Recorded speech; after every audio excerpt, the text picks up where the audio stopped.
The studio lights are blinding, and the audience's energy is palpable as Dennis Quaid and Laura Savoie sit comfortably on plush chairs in the middle of the stage. A calm, sophisticated atmosphere fills the air. The late-night talk show host, Mark Henderson, leans forward, a glint of curiosity in his eyes. Dennis, dressed in a tailored navy blazer, and Laura, glowing in a deep green gown, are poised for their moment of fame. The room hums with anticipation. "So, Dennis," Mark says, flashing a sly grin, "you've been married for a few years now, and from what we can tell, you and Laura have a picture-perfect relationship. But we've heard a little secret. Care to share what you two get up to when the cameras are off?" Laura laughs lightly, her eyes soft. But Dennis, ever the big, charismatic professional, pauses before speaking. "Well," he says, with a knowing grin, leaning back in his chair, "we fall asleep to Dateline, the murder stories, the true crime stuff." A ripple of laughter erupts from the crowd, but there's something a little off about the way Dennis delivers the line. His voice is light, but his eyes betray something darker, a flicker of nerves, or perhaps just a hint of the absurdity of the comment in front of millions. The audience doesn't notice. They continue to chuckle at what seems like a harmless admission of quirky bedtime habits. But then, out of nowhere, the host presses further, raising an eyebrow. "That's interesting. Murder mysteries? Is that what you both enjoy to wind down?" Dennis chuckles again, but there's an edge to his voice now. "Yeah, it's a thing for us. We like the puzzle aspect, how people think, the motives. It's fascinating." Mark's smile tightens slightly. "And, does this reveal a bit about your personalities, a love for the dark side of life?" For a split second, the room falls into an eerie silence. The light-hearted nature of the conversation is suddenly replaced with an uncomfortable tension. Dennis looks at Laura, her smile faltering for just a moment before she straightens up, ready to deflect. Before she can speak, the host continues, sensing the shift. "I mean, not everyone would want to fall asleep to such gruesome stories. Isn't that a bit, intense?" Dennis's face tightens. He's about to speak when Laura interjects, her voice steady but with an edge of frustration creeping in. "It's just a show. There's nothing sinister about it. We watch it like any other show. Just because it's about true crime doesn't mean we're, obsessed with it. Right, Dennis?" Dennis nods, but the damage is already done. The audience has heard the words, and the camera zooms in on their faces, trying to capture every subtle emotion flickering across their features. The moment is fleeting, but it's enough. The interview continues, but the tension lingers in the air. What began as an innocent admission has morphed into something far more complicated. Outside, in the world beyond the studio, social media begins to explode. The next day, the clip is everywhere. Headlines scream, "Dennis Quaid admits to falling asleep to murder mysteries with wife Laura." The reactions flood in faster than the couple could have ever anticipated. Laura's phone buzzes uncontrollably. Notifications pour in, each message more vicious than the last. Comments flood in from fans, critics, and strangers alike, questioning the couple's choice of entertainment. What had been a simple, quirky detail about their life has now become a point of public scrutiny. Dennis holds his phone in his hands, staring at the screen, and the weight of what he's unleashed starts to sink in. His face hardens. As the first wave of backlash builds, the initial laughter from the studio seems like a distant memory. The pressure is mounting, and it's only just begun. The camera flashes, and Mark's words from earlier echo in Dennis's mind. "Isn't that a bit intense?" Something tells him this is only the start of a much bigger storm. The sun had barely risen, but Dennis and Laura's world was already in chaos. The morning after the interview, their phones buzzed incessantly, each vibration a jolt that sent waves of discomfort through their bodies. Dennis sits at the kitchen table, still in his pajamas, staring at his phone with a furrowed brow. The sound of constant pings fills the otherwise quiet house. Laura, walking into the kitchen, immediately notices the tense atmosphere. She glances at Dennis and the phone screen, headlines flashing before her eyes.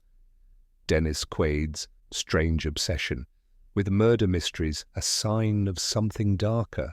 Did Dennis Quaid just reveal more than he meant? Laura Savoie and Dennis Quaid, what's behind their late-night true crime habit? Is this seriously happening? Laura mutters under her breath, reaching for her own phone. Dennis clenches his jaw, scrolling through tweet after tweet. Some are laced with mockery, others with genuine concern, and a few are flat-out accusatory. Why would anyone find this funny? It's just a show, Dennis says, his voice low, almost disbelieving. Laura picks up a comment from a popular social media account. The man has spent decades in Hollywood, and this is the weirdest thing he's ever said. Should we be worried? The more Dennis scrolls, the deeper the pit in his stomach grows. People who had once cheered for him now raised eyebrows. He glances over at Laura, whose face mirrors his frustration, but there's something else there. Fear. Look at this, she says, turning her phone toward him. Some of these posts are suggesting that you're obsessed with death, that your interest in murder is a way of, I don't know, dealing with something deeper. Dennis presses a hand to his forehead. It's not that, it's just a show. How can they twist it like this? The first wave of criticism comes like a tidal wave. News outlets latch on to the statement, speculating on everything from Dennis's personal life to his mental state. Some go as far as suggesting that his comments reveal a creeping fascination with death. Comments from viewers now flood in, questioning not just the Quad's choice of entertainment, but hinting at something more sinister. The phone rings, jolting. Dennis out of his thoughts. He glances at the caller ID, his manager. He answers it, trying to remain calm. Dennis, the manager starts, his voice tight. We've been getting calls all morning. The interview clip is everywhere. People are talking, and the reaction... It's not good. You need to lay low for a while. I didn't mean anything by it. It's just a show we watch. Dennis's voice cracks, frustration mixing with desperation. Doesn't matter, the manager cuts in. They've already started digging. You need to address this before it spirals further. Talk to someone, issue a statement, or go on record. Something, anything. The longer you stay quiet, the worse it will get. Dennis lets out a sharp breath. I'm not going to apologize for watching a TV show. I'm not saying you should apologize, the manager replies, but you need to control the narrative. Right now, they're running with it, and it's turning into something darker. You've got to act fast. Dennis slams the phone down, feeling the weight of it all. Laura looks at him, her face pale. They're all questioning us. Everything we've done, everything we've built, they're trying to tear it all apart. Over this? She says quietly, almost defeated. Dennis stares at the screen again, eyes scanning the comments, the articles, the criticisms. He can feel his reputation unraveling in real time, a simple offhand remark turning into a media storm, a storm that seems to gain strength with every minute. This isn't just about a comment anymore, Dennis mutters, the reality of it hitting him. They're turning this into something it's not. Laura grabs her phone, scrolling through the barrage of stories. She pauses when she sees one article that gives her pause, a link to a headline saying, "Is Dennis Quaid hiding a dark obsession with death? The hidden truth behind his true crime fascination." Her throat tightens. What does this even mean? Before Dennis can answer, another wave of notifications floods in. This time, a video is trending. A quick-cut montage of his interview clip, followed by sound bites from various experts dissecting his comment. The captions flash across the screen. What's behind his dark fascination with death? And should we be worried about Dennis Quaid? The internet has found its new villain, whether he deserves it or not. The house feels smaller now, quieter, as the weight of the situation settles around them. Dennis glances over at Laura, who is still holding her phone, now completely frozen. Her eyes meet his, full of questions, fear, and a dawning realization that this may be just the beginning. You know, Laura finally says, breaking the silence, it's funny. People joke about what they watch to fall asleep to. But no one tells you this happens when you say something that they don't understand. Dennis exhales slowly, a look of determination starting to form on his face. They can twist this as much as they want, but I won't let them turn me into something I'm not. The room falls silent again, the calm before the next storm. The cameras keep rolling, the stories keep flooding in, and the public scrutiny grows sharper by the second. And then a single thought crosses Dennis's mind. The storm is only just beginning. The soft hum of the newsroom filled the air as Gina Morton clicked her heels across the polished floor. The scent of fresh coffee lingered in the air, but Gina's focus wasn't on the caffeine. It was on the latest scandal that had just dropped into her lap. She'd been covering Hollywood for years, but nothing thrilled her more than unearthing the raw, unfiltered truth about its stars. And right now, Dennis Quaid had just handed her a goldmine. Gina Morton was a force to be reckoned with in the world of tabloids. Her reputation as a journalist who could dig deeper than anyone else had made her both feared and respected. She didn't deal in fluff or celebrity gossip. She went for the jugular.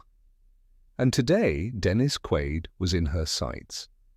Her eyes scanned the latest social media trends as she scrolled through Dennis's interview clip.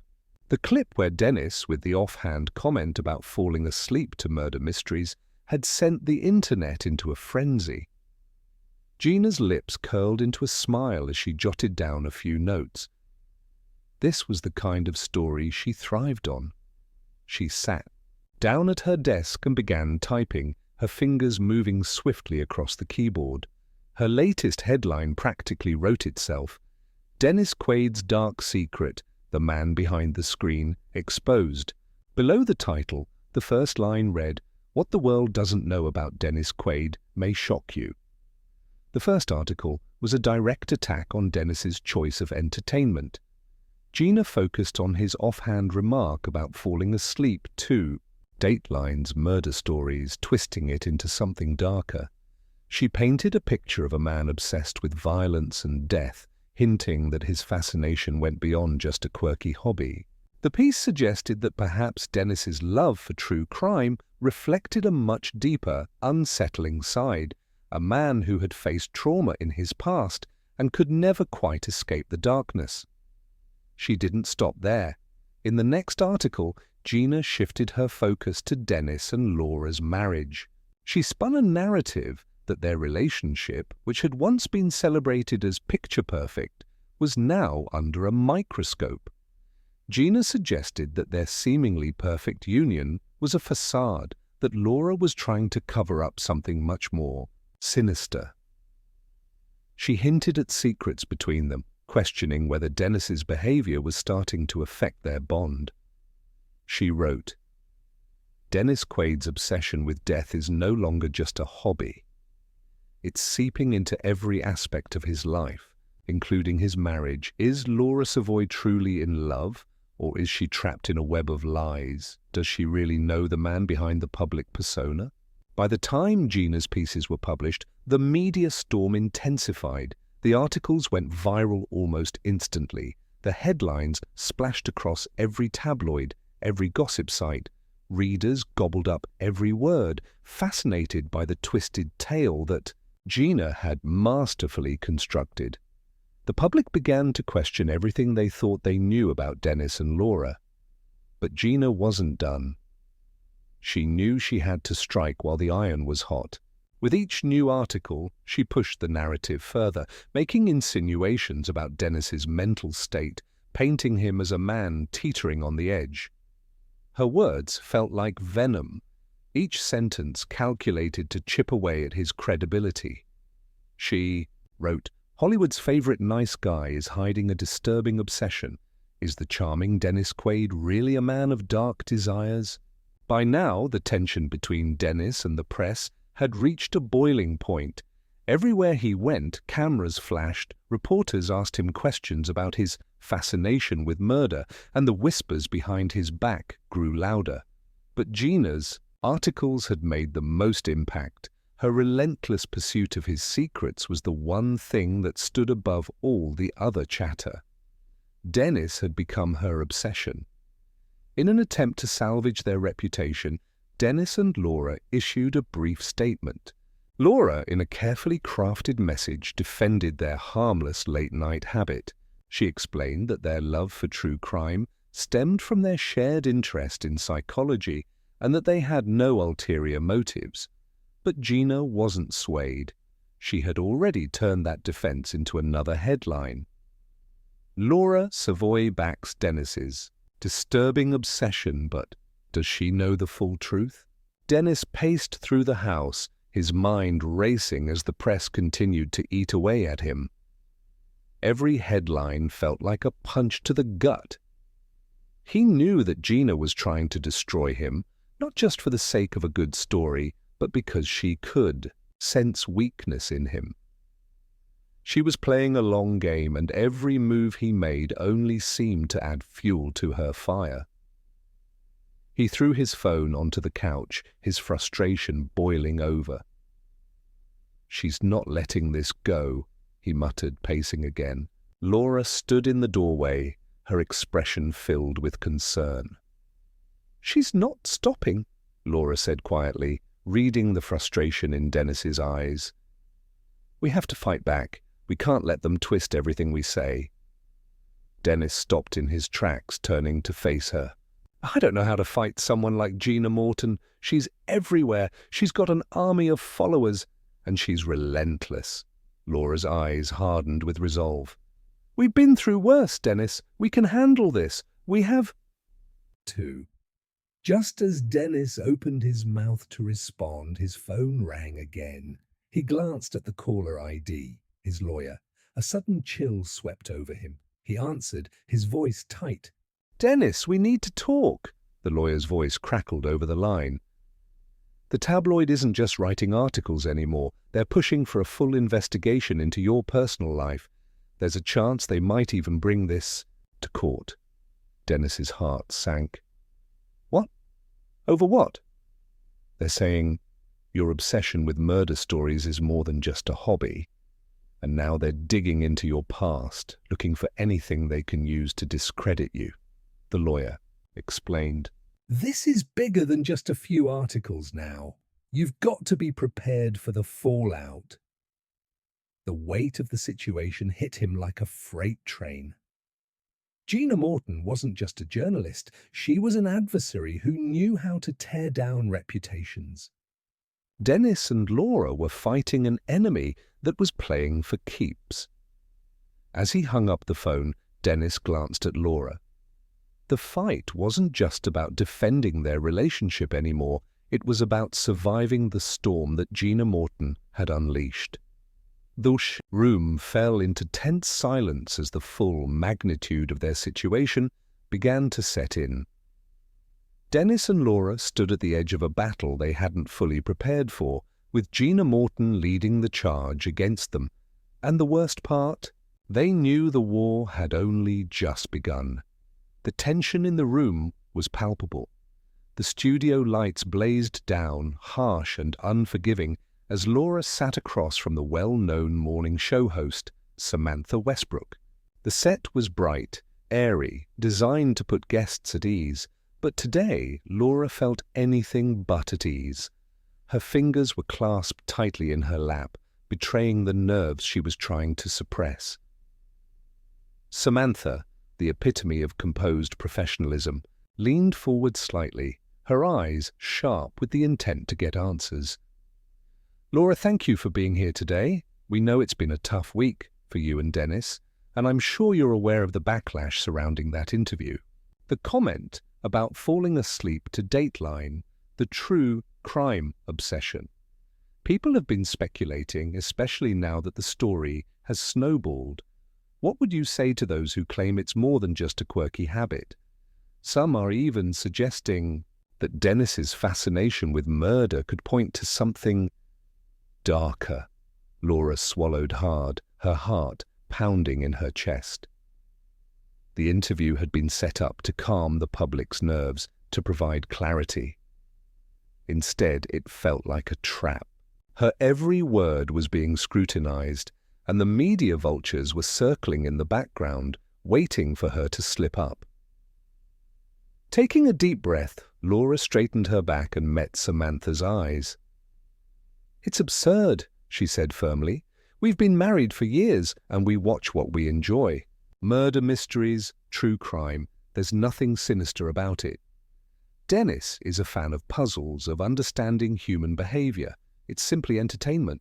People watch horror films or thriller shows. We just happen to watch Dateline. It doesn't mean anything more than that."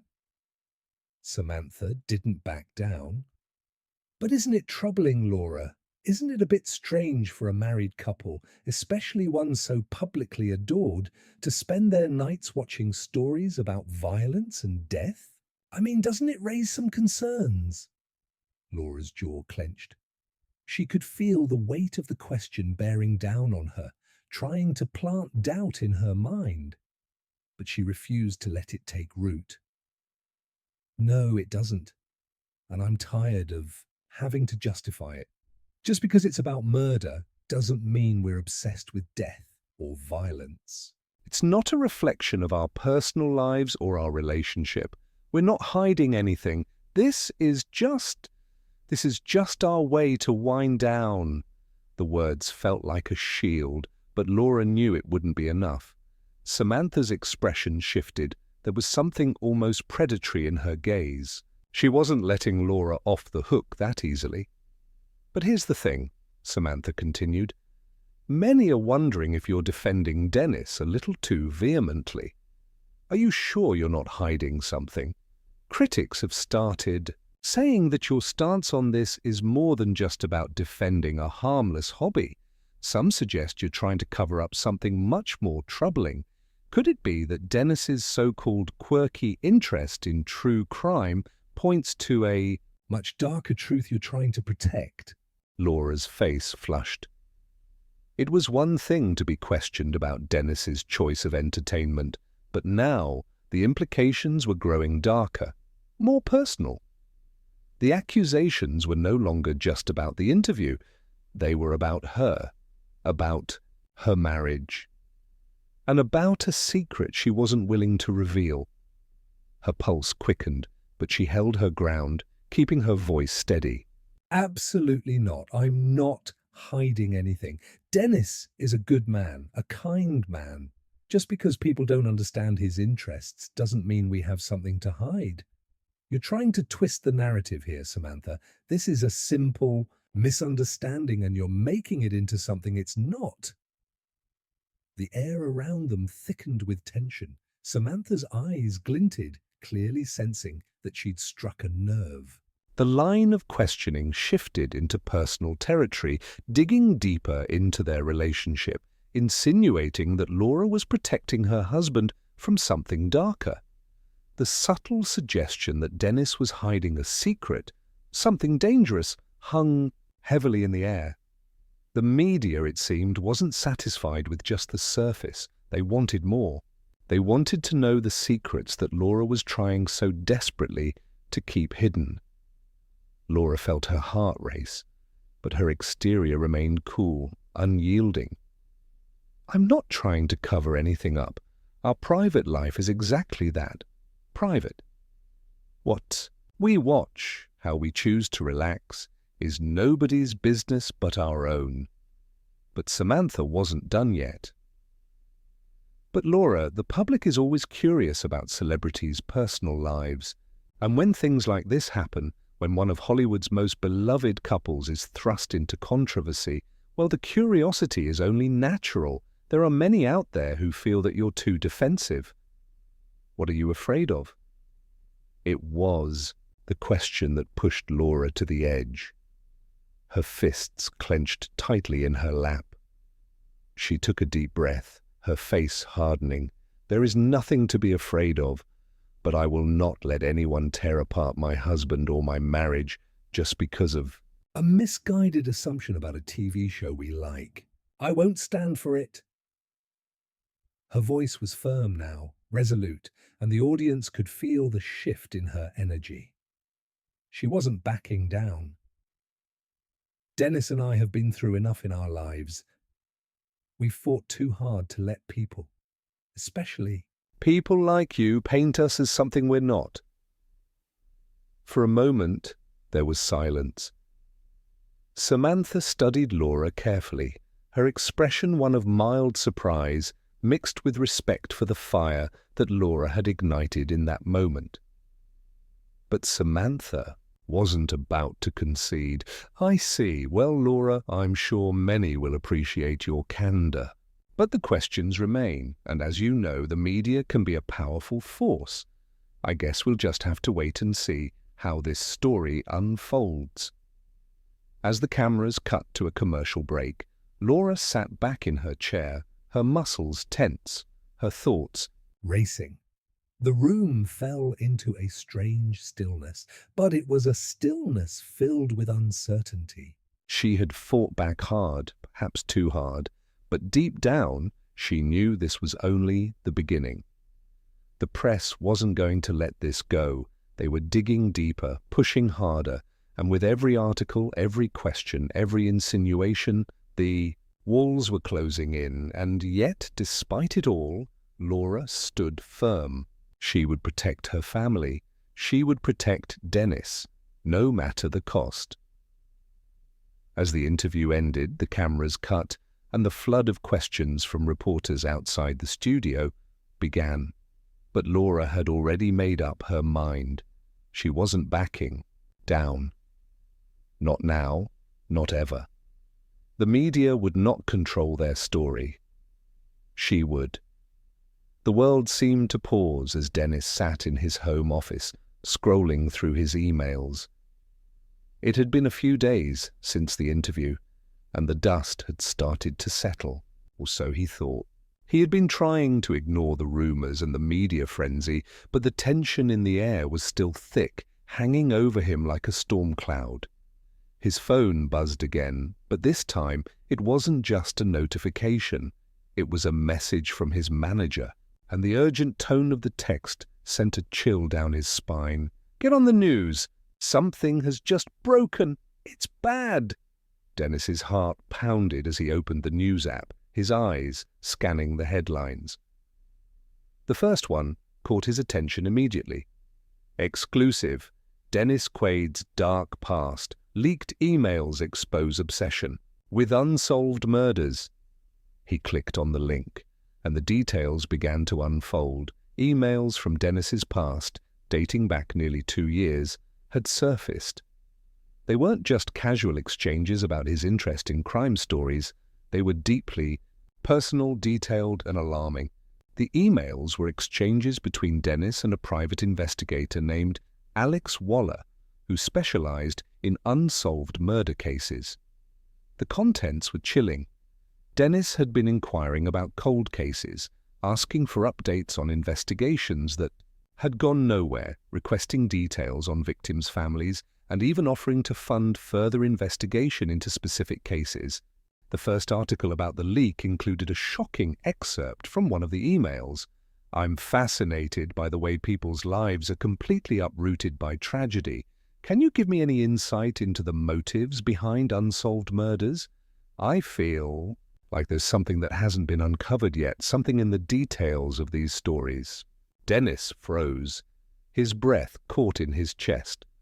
How had these emails surfaced? He could feel the walls closing in around him as he read the full articles. each one digging deeper into the extent of his involvement with the investigator.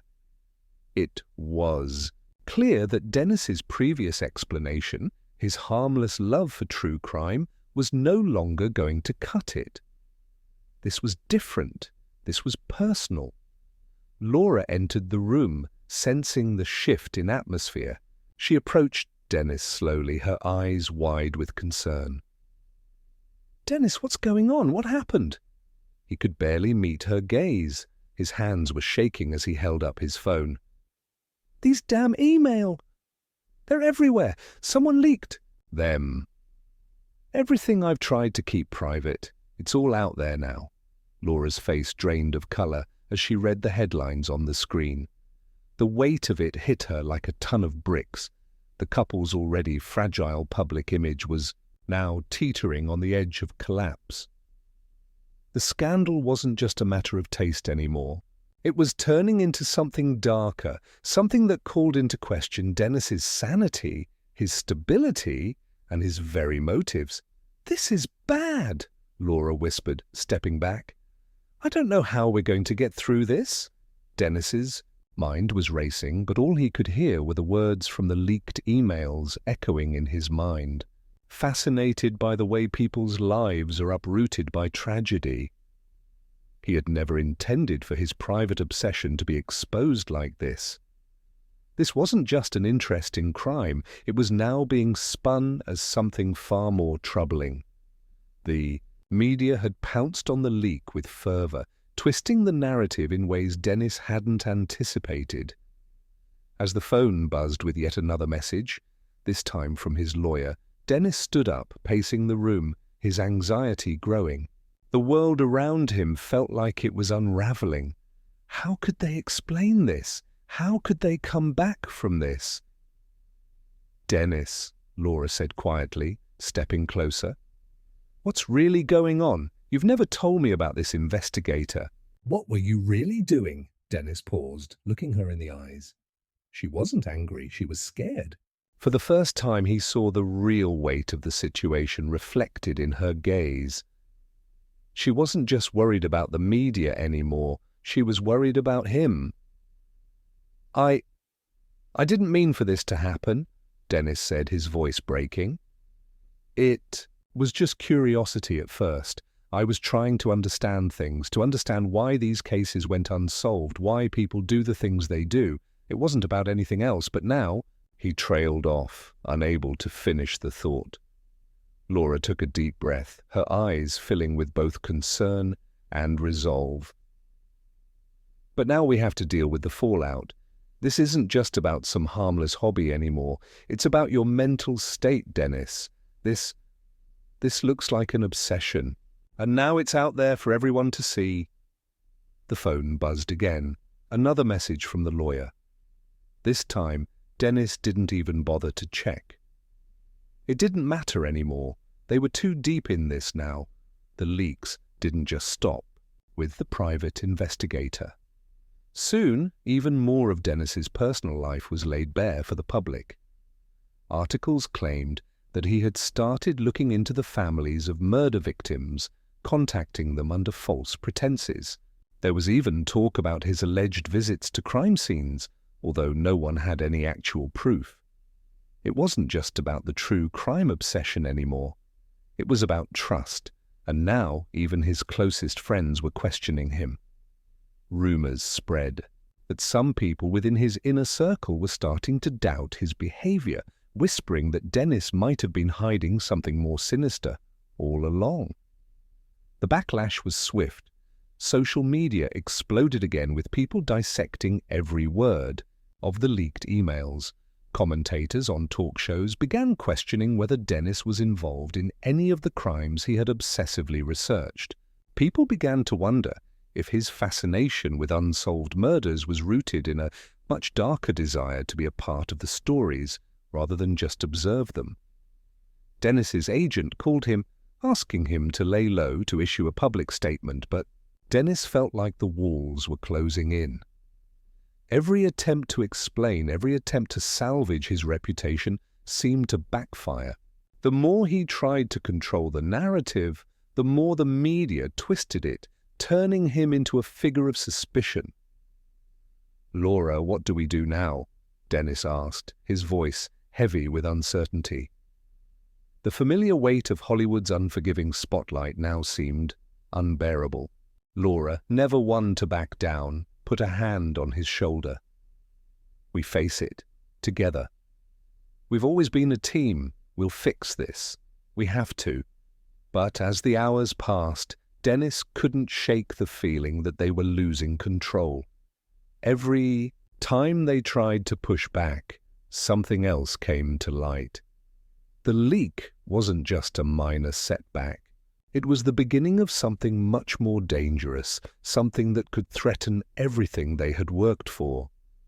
And as the storm raged around them, Dennis realized that this wasn't just about his past anymore.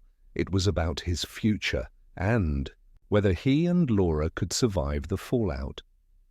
Dennis sat in the dimly lit living room, his eyes fixed on the floor, his mind swirling in a vortex of regret. The house was eerily quiet, an unsettling silence that had replaced the laughter and easy conversations they once shared. Laura sat across from him, her face a mask of concern and confusion, her fingers nervously toying with a stray thread on the couch cushion. The weight of the situation was unbearable, and it was all beginning to feel like a nightmare they couldn't escape. Dennis had never wanted to drag Laura into this world. She was always the calm to his storm, the bright, steady presence that balanced out his chaos. But now their world was shaking apart at the seams, and the truth he had kept buried for so long, was hanging between them, impossible to ignore. "Dennis, you need to tell me what's going on," Laura said, her voice quiet but insistent. "I don't understand any of this. I don't understand the emails, the investigator. What was really happening? You're not just obsessed with crime. There's something you're not telling me." Her words cut through him more painfully than he expected. He had kept his secret for months, convinced that revealing it would destroy everything he had worked for. But now the storm was already here. It was no longer a matter of protecting their privacy. It was about facing the truth, no matter how dark or uncomfortable it might be. Dennis let out a long sigh, his fingers rubbing his temples as if trying to relieve the pressure building up in his mind. He turned his eyes toward Laura, and in them she saw a flicker of something she hadn't noticed before: vulnerability, exhaustion, fear. "I never wanted you to find out like this," he said, his voice barely above a whisper. "But here we are." Laura's brow furrowed in confusion. "Find out what, Dennis? What's going on? What's the real story behind all these emails?" Dennis paused, weighing his words carefully, knowing that once they were out, there would be no taking them back. His gaze dropped to the floor once more, as if searching for the courage to speak. "The truth is, those emails, the ones with the investigator, they weren't just some casual interest of mine. They were part of something bigger, something I've been working on for months. It's a documentary, Laura, a documentary on the psychological aspects of true crime. I've been researching cold cases, unsolved murders, trying to understand what drives people to commit such horrific acts, what goes on in their minds." Laura's breath caught in her throat, her eyes wide with shock. "A documentary? You've been doing this in secret for months?" Dennis nodded, the guilt written across his face. "I didn't want to tell you. I didn't think it was something the public would understand. And I was afraid that if I told you, if I told anyone, it would ruin everything. My reputation, my career. I didn't think anyone would take it seriously, so I kept it quiet." The silence stretched between them, heavy and suffocating. Laura's mind raced, trying to process what he had just revealed. The truth felt like a slap to the face, one she had never seen coming. This wasn't just some harmless fascination with murder mysteries. This was a deep, personal project that had consumed him, one he had hidden from her for reasons that now seemed far more serious than he had let on. "How could you keep something like this from me?" she finally whispered, her voice trembling. "You've been researching murder, talking to private investigators, and I had no idea. You were hiding this from me all this time." Dennis's shoulders sagged. He had never been good at lying, never good at keeping secrets from the people he loved. But in this case, he had felt cornered. His instinct to protect their life together had led him to make decisions that, in hindsight, only deepened the divide between them.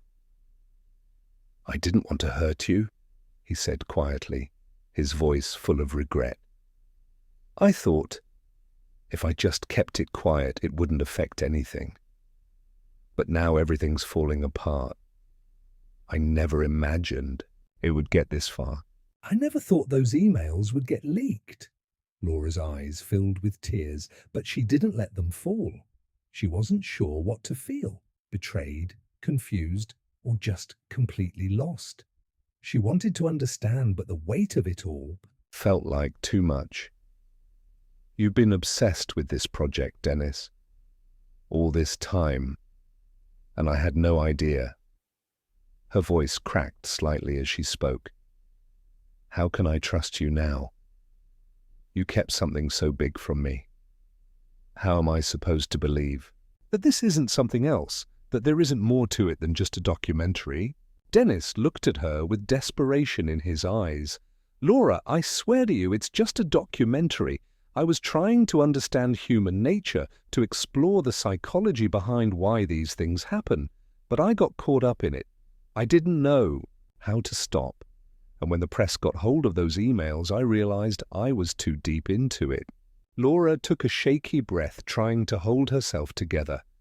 "But why didn't you tell me? You should have trusted me with this, Dennis. We've been through so much together. Why keep it all hidden?" "I was scared," he confessed, the words tumbling out in a rush. "I was scared that you wouldn't understand, that you'd think I was losing control. I didn't want to admit that I had been obsessing over something like this. I thought it would change everything." "And I didn't want to lose you, Laura. I didn't want to risk what we have." For a moment, the world seemed to hold its breath. Laura's heart ached as she listened to him, torn between the love she felt for him and the hurt of his betrayal. She understood his fear, but the secrecy had built a wall between them. It wasn't just about the documentary anymore, it was about trust, and the cracks in their relationship had become too deep to ignore. "I don't know if I can handle this, Dennis," she said softly, her voice barely above a whisper. "This is bigger than just some documentary. It's about you, about us. I don't know if I can carry this burden with you." Dennis reached out, his hand trembling as he took hers. "I need you, Laura. I can't fix this without you. Please, don't give up on us." Laura pulled her hand away gently, her heart heavy with the decision she knew she had to make. "I don't know what to believe anymore. This whole thing, it's changing everything." The tension between them grew thick. For the first time, Laura wasn't sure how to move forward. Dennis had hidden this secret from her for months, and now the truth was out. The betrayal wasn't just about the documentary. It was about their future. As the room filled with silence once more, both of them understood that nothing would ever be the same again. The secret had come to light, and now they had to face the consequences of it, together or apart. The spotlight was blinding as Dennis sat across from the renowned journalist Emily Lawson in a plush, intimate studio setting. The cameras were rolling, and the world was watching. It had been days since the email leak had sent shockwaves through the media, and the public's perception of Dennis had shifted into something darker, more sinister. He was no longer the charming, beloved actor everyone had admired. He was a man under siege, his past, his motivations, and his sanity all laid bare for the world to judge. Emily sat poised across from him, her posture professional, but her eyes were sharp with the hunger of a journalist who knew this interview could make or break a career. The tension in the air was palpable, thick with expectation. Every word, every gesture would be dissected. This was his chance to regain control of the narrative, to finally set the record straight, or to sink deeper into the hole that the media had already dug for him. Dennis was ready. He had to be.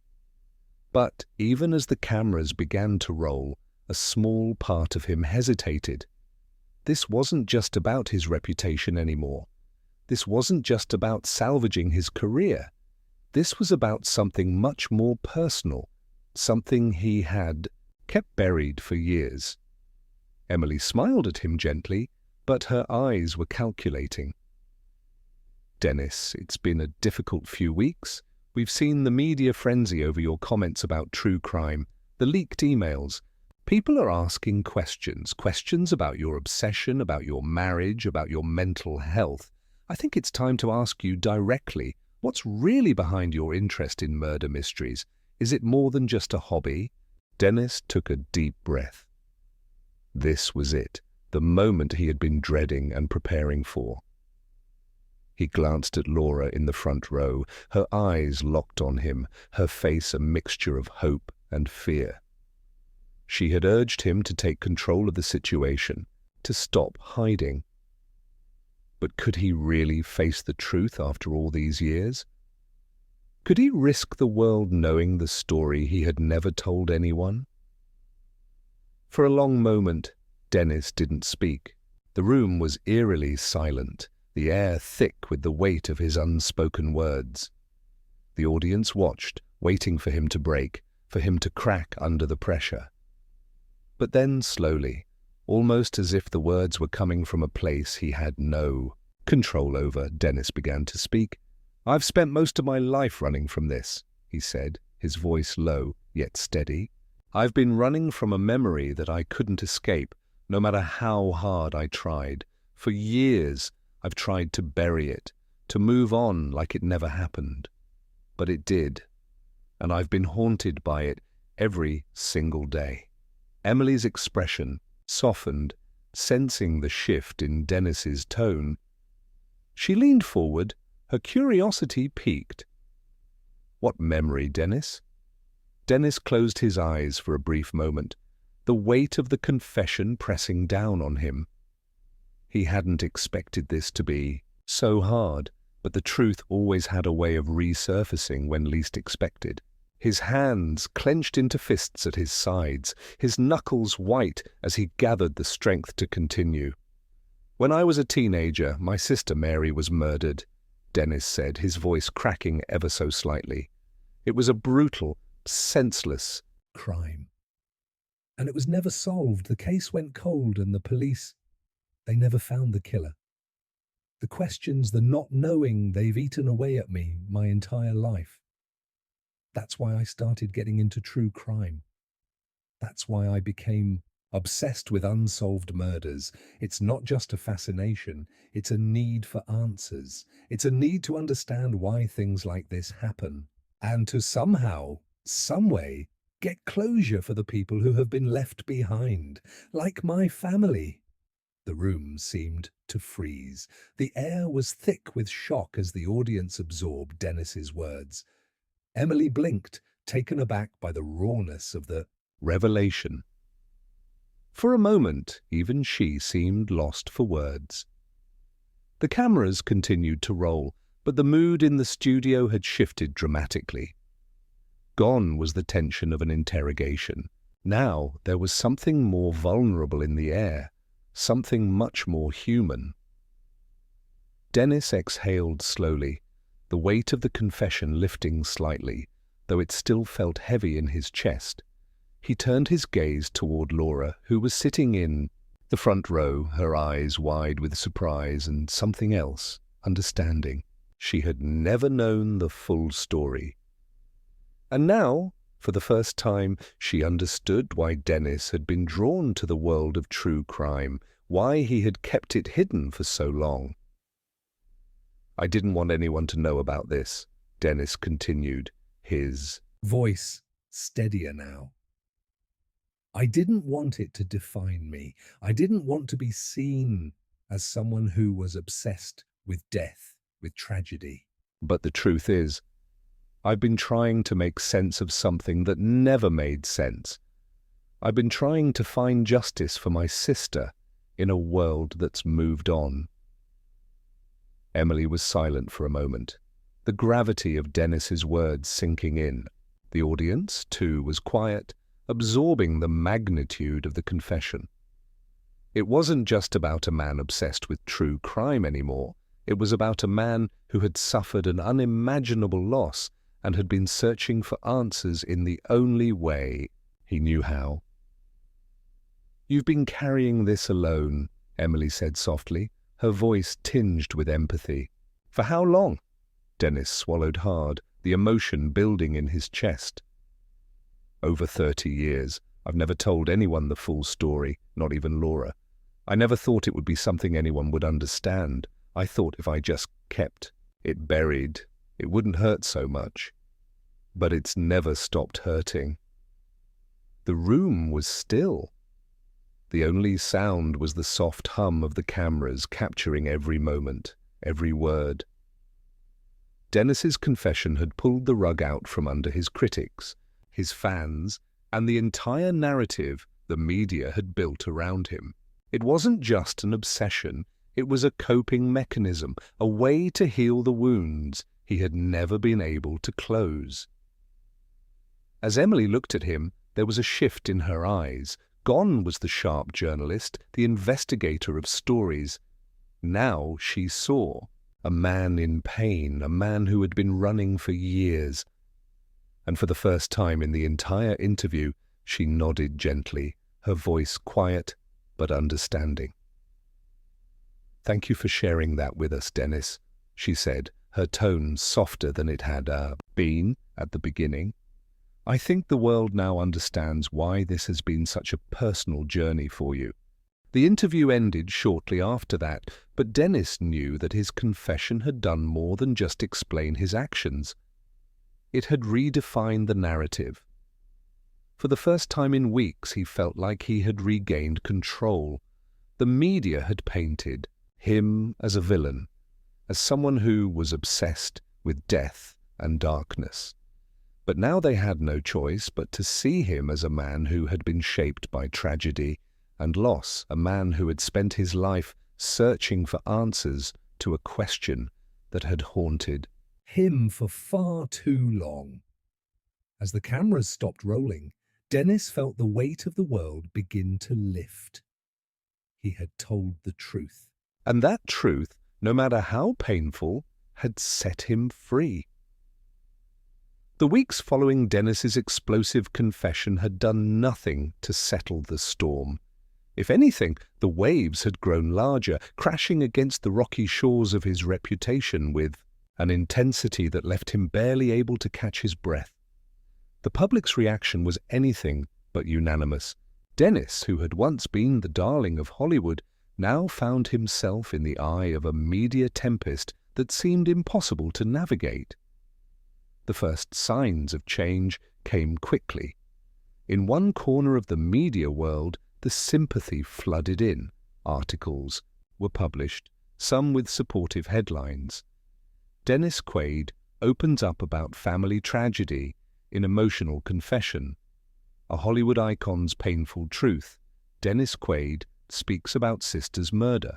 Fans who had always admired his charm now saw a new layer to the man behind the public persona.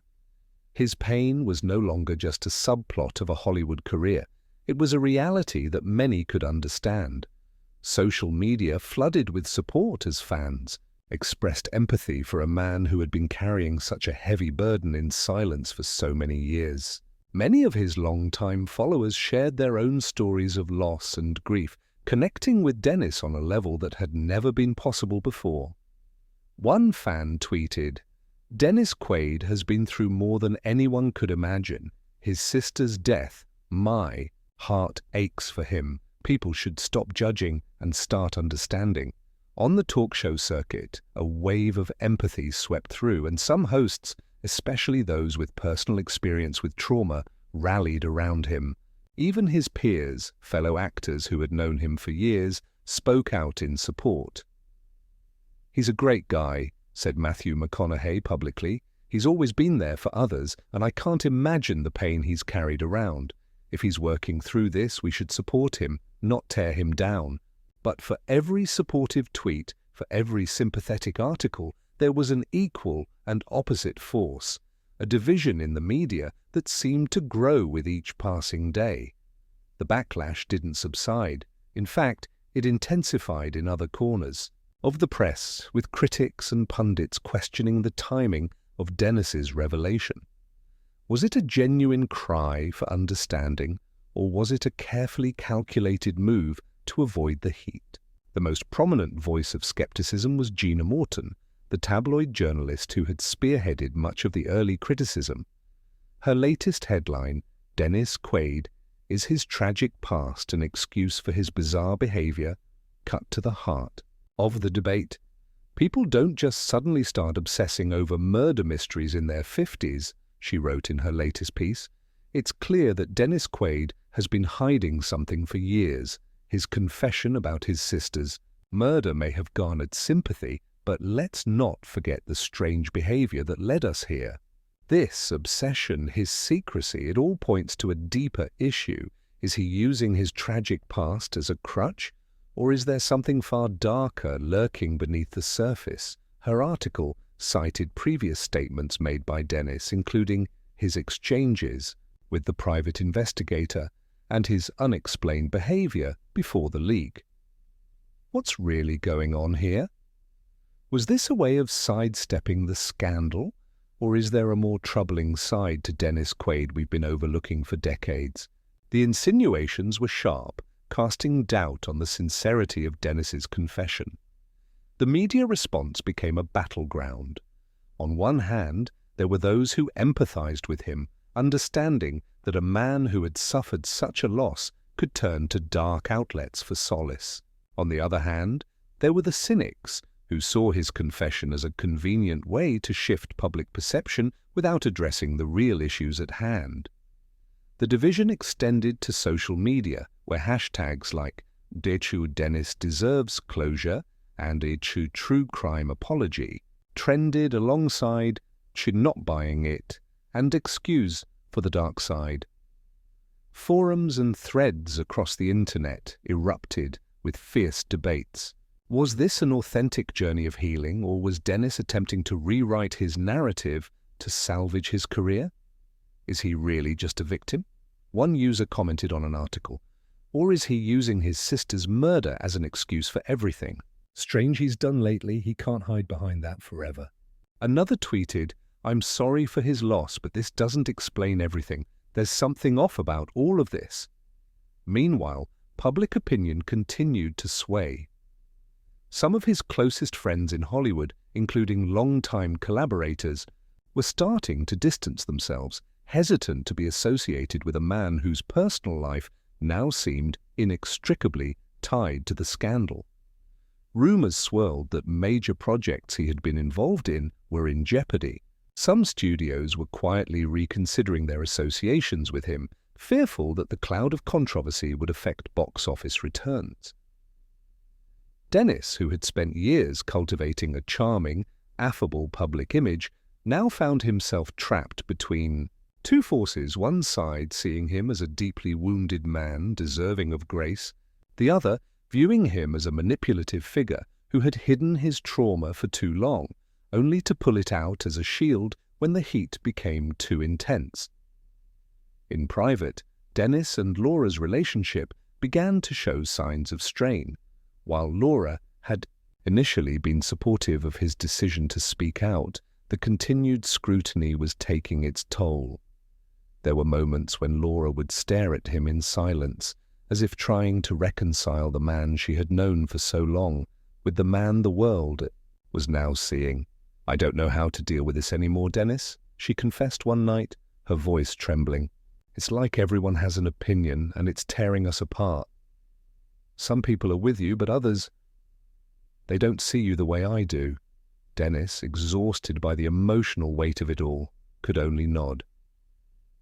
"I don't know how to make them see, Laura. I never wanted this. I just wanted to heal, but now it feels like it's too late." And the media continued its relentless pace, with new articles, tweets, and public commentaries flooding in daily. Was Dennis truly a man in crisis, or was this the final act of a carefully orchestrated comeback? The public was divided, and as the media's shift grew more pronounced, Dennis found himself facing a question he could no longer ignore. Could he ever be fully redeemed in the eyes of those who doubted him, or had his past, both the tragedy and the secret he'd kept hidden, condemned Him forever? As the days wore on, one thing became painfully clear. Dennis's redemption was no longer just about his past. It was about how he would navigate the storm that the media had created, and whether he could regain the trust of those who had once believed in him. The phone call came late in the evening, the kind that usually arrives after a long day of media storms and public scrutiny. Dennis was sitting on the couch, the weight of the past few weeks pressing down on his chest. He had spent the evening reading through the endless articles, the social media posts, each one more critical than the last. The space between him and Laura had grown thin, as if the constant barrage of accusations and speculations had chipped away at their connection. As Dennis sat in silence, the phone rang again. This time, the caller ID read Dr. Linda Porter. Dennis hesitated, his hand hovering over the phone before picking it up. "Dennis," a calm, measured voice came through the line. "This is Dr. Linda Porter. I know it's been a difficult time, but I believe I can help." Dennis leaned back, rubbing his forehead. "Help? With what exactly?"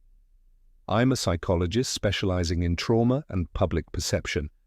I've been following your case closely, and I think there's a way for you and Laura to rebuild your image together. I can help you make sense of what's happened and present it in a way that resonates with the public. Your story is powerful, Dennis, but right now it's getting lost in the noise." Dennis sat up, intrigued. "How do you mean?" "I believe the key here is not to hide from your past, but to face it head-on," Dr. Porter continued. "The way your confession about your sister's murder was received, it's being interpreted as a justification for your obsession. But that's not the story you want to tell. You need to contextualize this within a broader framework of healing." Not just about true crime, but about your own journey. And Laura, she needs to be a part of that too. The public needs to see the human side of your story, the real, raw emotion, not the manipulation they think they're seeing. Dennis took a deep breath. He had heard plenty of offers to help, most of them driven by fame-seeking opportunists. But there was something about Dr. Porter's approach that felt different.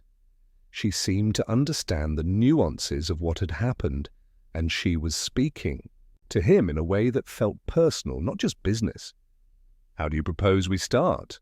Dennis asked cautiously. I'd suggest we sit down for an in-depth session. I want to hear your side of the story, without the media spin, without the judgments. And I want to speak with Laura too.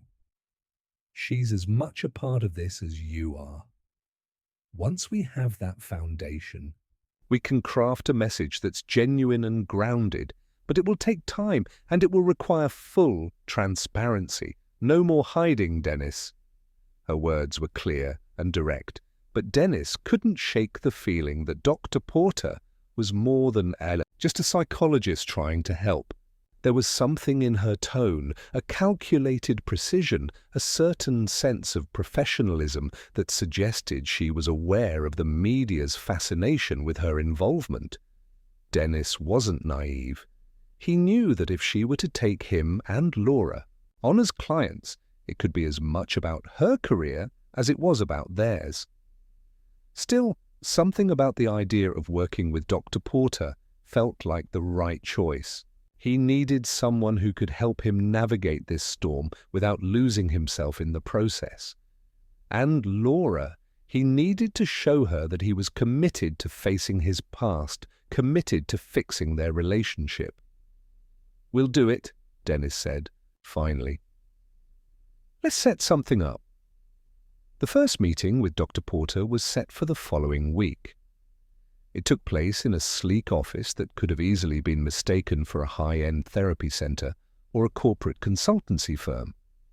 Everything about Dr. Porter's space exuded professionalism, from the minimalist design of the room to the polished wood desk in front of her. Dennis and Laura walked in, their eyes still clouded with the weight of their recent troubles, and took seats across from Dr. Porter, who was already prepared with a notepad and a serene yet focused expression. "Thank you both for coming," Dr. Porter began, her voice soothing yet authoritative. "I know this hasn't been easy, but I believe this is the beginning of something important. You've both been through an unimaginable amount of scrutiny, and it's time to take back control of your narrative." Laura glanced at Dennis, uncertainty still lingering in her eyes. She wasn't sure about Dr. Porter's motives. After all, someone like her didn't get involved in high-profile cases without expecting something in return. But Laura wasn't ready to give up. Not yet. If Dr. Porter could truly help, then she was willing to give it a chance. "Dr. Porter," Dennis began, his voice quieter than usual, "I've told you about my sister. And I know the public has made their assumptions, but I need to make it clear. This isn't just about me or some obsession. It's about me trying to heal. I've never fully processed what happened, and I didn't know how to face it until now." Dr. Porter nodded thoughtfully. "I understand, Dennis, but the key here is how we frame it. Your trauma, the way you've dealt with it, it's not a justification for the behavior people are questioning. But we can show that it's part of a larger process. The healing process isn't linear, and you've been doing it in a very public way. That's what people are struggling to understand." She paused, then shifted her focus to Laura, who had been quietly listening. "And Laura, I know you've been in the background supporting Dennis through all of this, but you've been carrying your own burden too, haven't you?" Laura looked up, surprised by the directness in Dr. Porter's words. I don't know what to say. It's just been so much, and I'm not sure who to trust anymore." Dr. Porter gave a small, reassuring Smile. "That's why we're here, to make sense of it all." "To help both of you find your truth in this. The public's perception is powerful, yes, but the truth is something they can't take away from you." Over the course of the next hour, Dr. Porter began to work with them both, drawing out their emotions, their fears, and their unresolved grief. Her approach was gentle but probing, as she expertly guided them to articulate the hidden pain they had both been carrying. Dennis found himself speaking more openly than he had in years, something about Dr. Porter's calm demeanor pulling out the words he had kept locked away for too long. And as the session ended, Dr. Porter gave them one final piece of advice. "It's time to shift the narrative, not just for the public, but for yourselves. The healing begins when you stop hiding from your past." But as Dennis and Laura left her office that day, something about the whole situation still felt uneasy. Dr. Porter had helped them begin the process, yes, but her involvement was more than just a professional alliance. Dennis couldn't ignore the hints of ambition he'd sensed in her, Her eagerness to be part of the media coverage, her focus on using their story for broader impact. As the door closed behind them, Dennis exchanged a look with Laura, both silently wondering, was Dr. Porter really there to help them rebuild, or was she just another player in the game looking for her own moment of glory? The answer wasn't clear, but one thing was certain. Dr. Porter was a key figure in their story now, for better or worse. The day after Dennis's televised confession, the media landscape shifted once again. While some of the press had shown sympathy, applauding his bravery for revealing such a deeply personal and painful truth, Gina Morton wasn't one of them. The tabloid journalist, never one to let a scandal slip through her fingers, had already found her angle, and it was sharper than ever. It didn't take long for her first article to surface, and when it did, it sent shockwaves through the media. The headline screamed across the front pages, "Dennis Quaid, is his sister's murder just a convenient excuse for his true crime obsession?" In her opening salvo, Gina wasted no time in twisting Dennis's heartfelt confession. She accused him of using his sister's murder as a shield, a way to deflect criticism and turn public opinion in his favor. She painted him not as a grieving brother, but as a man unable to move on from his past, a man who used trauma as a way to justify his strange, morbid obsessions.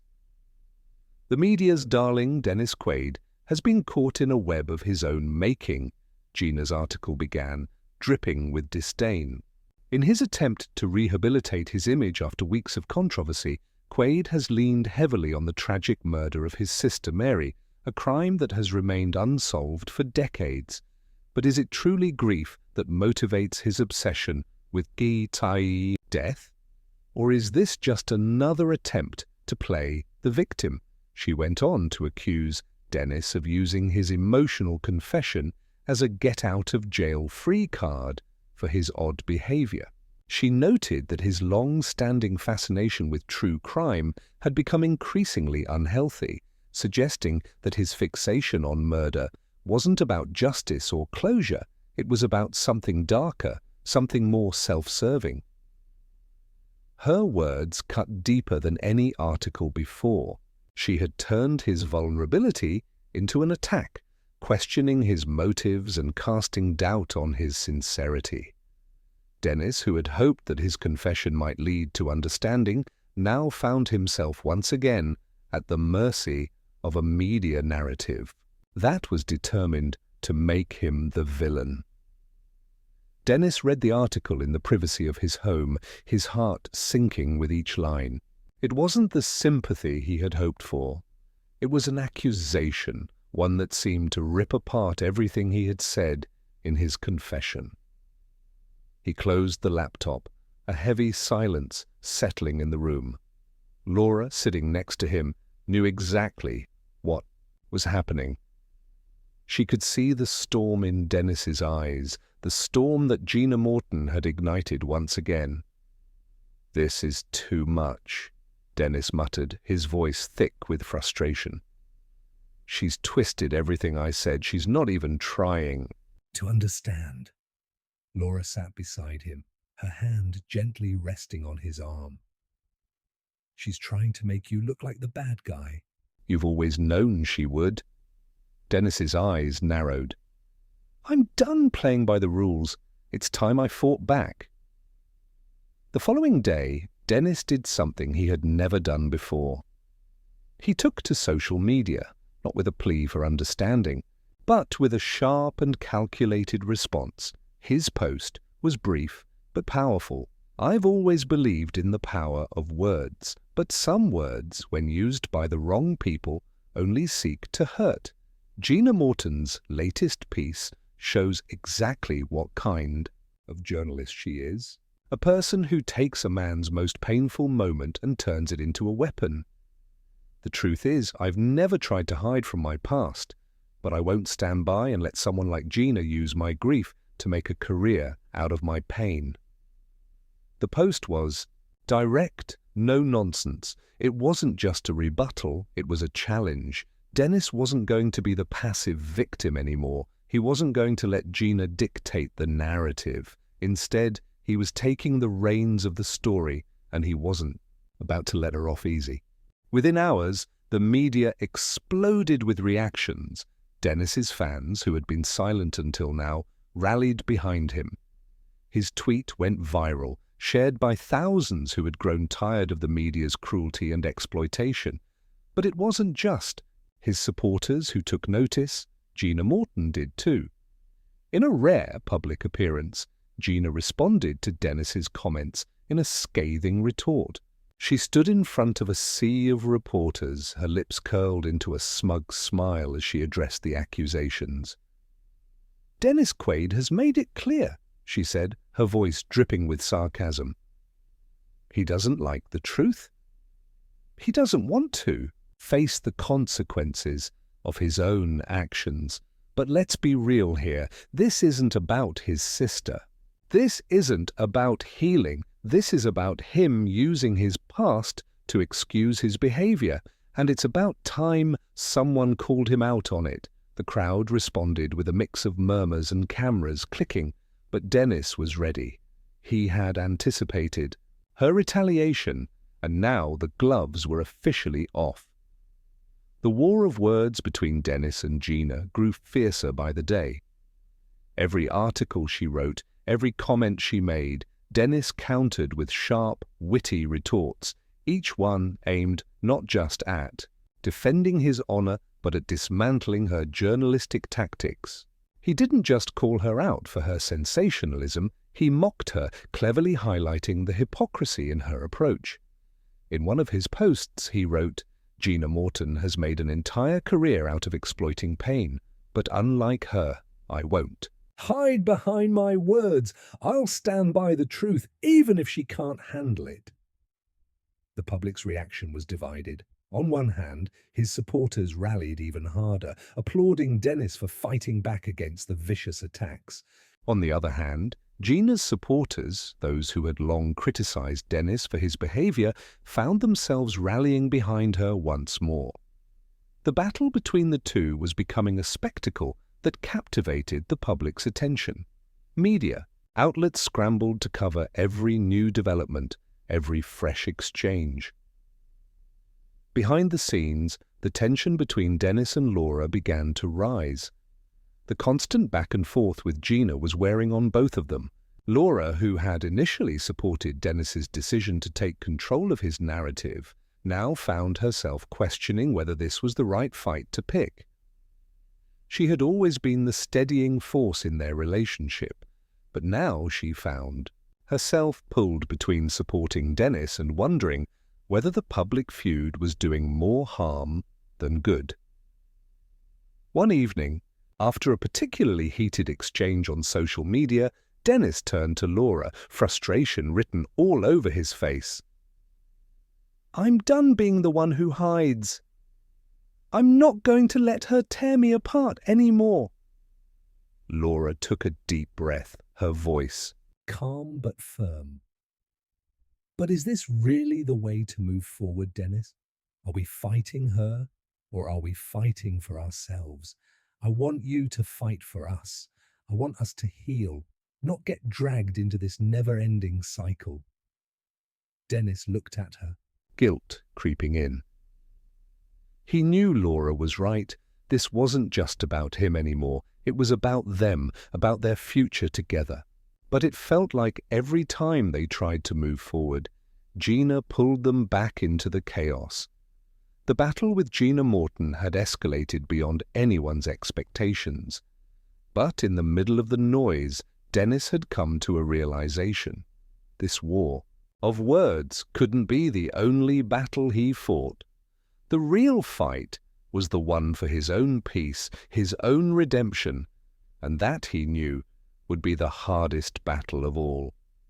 The weight of the media's constant scrutiny had become a crushing force in their lives. Dennis's every move was dissected, his past broadcasted for all to see, and even Laura, who had always been the supportive, quiet partner, could no longer stand on the sidelines. The tension between her and Dennis had grown, not because of any fault in their relationship, but because of the external forces trying to tear them apart. She had been hesitant at first, unsure if she could handle the pressure, but now she was certain. It was time for her to take a stand. The opportunity came unexpectedly. A major talk show, one of the most watched in the country, reached out requesting a live appearance with Laura. They wanted her to discuss the toll the media attention had taken on her and Dennis, and, more specifically, how they were navigating the ongoing controversy. The show's producers promised a safe space, a chance to speak directly to the public without the filter of journalists like Gina Morton, who had twisted their every word. As the date approached, Laura prepared herself. She had seen Dennis's fiery responses, his clever retorts that had earned him the support of many. But she knew this moment wasn't about revenge or mockery. This was about setting the record straight. This was about showing the world who Dennis truly was, and more importantly, who they were together. The moment arrived. The lights in the studio were blinding, and the cameras felt like 1,000 eyes fixed on her. Laura sat across from the host, a well-known figure whose reputation was built on tough interviews. She could feel her heart racing, but there was a sense of calmness settling within her as the host, Jessica Clarke, turned to her. "Laura, thank you so much for joining us today," Jessica began with a smile, but Laura could see the curiosity in her eyes. "You've been living under a microscope these past few weeks, and we all know the media has been relentless in their coverage of Dennis's confession and his past. It's not been easy for either of you, and there's been a lot of speculation. Today, we want to hear directly from you. What has this experience been like?" Laura inhaled deeply, steadying herself. She had rehearsed this, but nothing could fully prepare her for the magnitude of this moment. It wasn't just about defending her husband, it was about standing up for the truth, standing up for their relationship, and for the pain they had both endured in silence for so long. "It's been overwhelming, to say the least," Laura began, her voice clear and firm. "What's been the hardest, I think, is watching my husband, a man I've known for years, be torn apart by people who don't understand him, people who take a moment of vulnerability, a real human moment, and twist it into something ugly, and that's what's happening right now. The world sees Dennis as this man with a dark past, but what they don't see is the trauma that he's carried for decades, the pain of losing his sister in such a horrific way, something he has never fully healed from." She paused for a moment, her gaze focused, her hands steady on the armrest. She knew the world was watching, waiting for her to falter, but she wasn't going to. She had made the decision to stand with Dennis, not just as his wife, but as his partner in this fight. People are quick to judge him for his interest in true crime, for his obsession, as they put it. "But let me be clear," Laura continued, her voice gaining strength. "Dennis isn't obsessed with death. He's obsessed with understanding the way people hurt, the way they suffer, because he's been through that himself. His interest in these stories is a reflection of his pain. It's how he processes his grief, and we're not ashamed of that." Jessica nodded, taking in her words. "But Laura, some critics have said that this is just an excuse, that Dennis is using his sister's murder as a way to deflect from his behavior, to justify it. What do you say to that?" Laura's expression hardened. This was the part that had been gnawing at her. The skepticism, the doubt. It was one thing for Dennis to face it, but it was another thing for her to be questioned about it publicly. The media had painted them as manipulative, as people who couldn't be trusted, but Laura wasn't going to let anyone question the truth. "I say this," she replied, her voice unwavering. "My husband's trauma is real. What happened to him when he was a teenager? It's not something you just move on from. I've seen the toll it's taken on him. I've seen how deeply he's been affected, and I know the person he is. People don't understand the burden he's carried all these years. They see him in the public eye and think they know him, but they don't. They don't see the nights he's stayed awake, the times he's broken down because he still can't find peace. This isn't a game. This is real." Her words hung in the air, a stark contrast to the narrative that had been built around them. For the first time, Laura felt the full weight of the truth in her chest, and she wasn't afraid to share it. She wasn't just defending Dennis, she was speaking out for herself, for their life together, for everything they had endured behind closed doors. "Dennis is not the villain here," she continued. "He's a man who lost someone he loved in the most violent way possible, and he's been trying to make sense of that pain ever since. We're not perfect, but we're doing the best we can to move forward. We're not hiding, and we're not ashamed of our journey."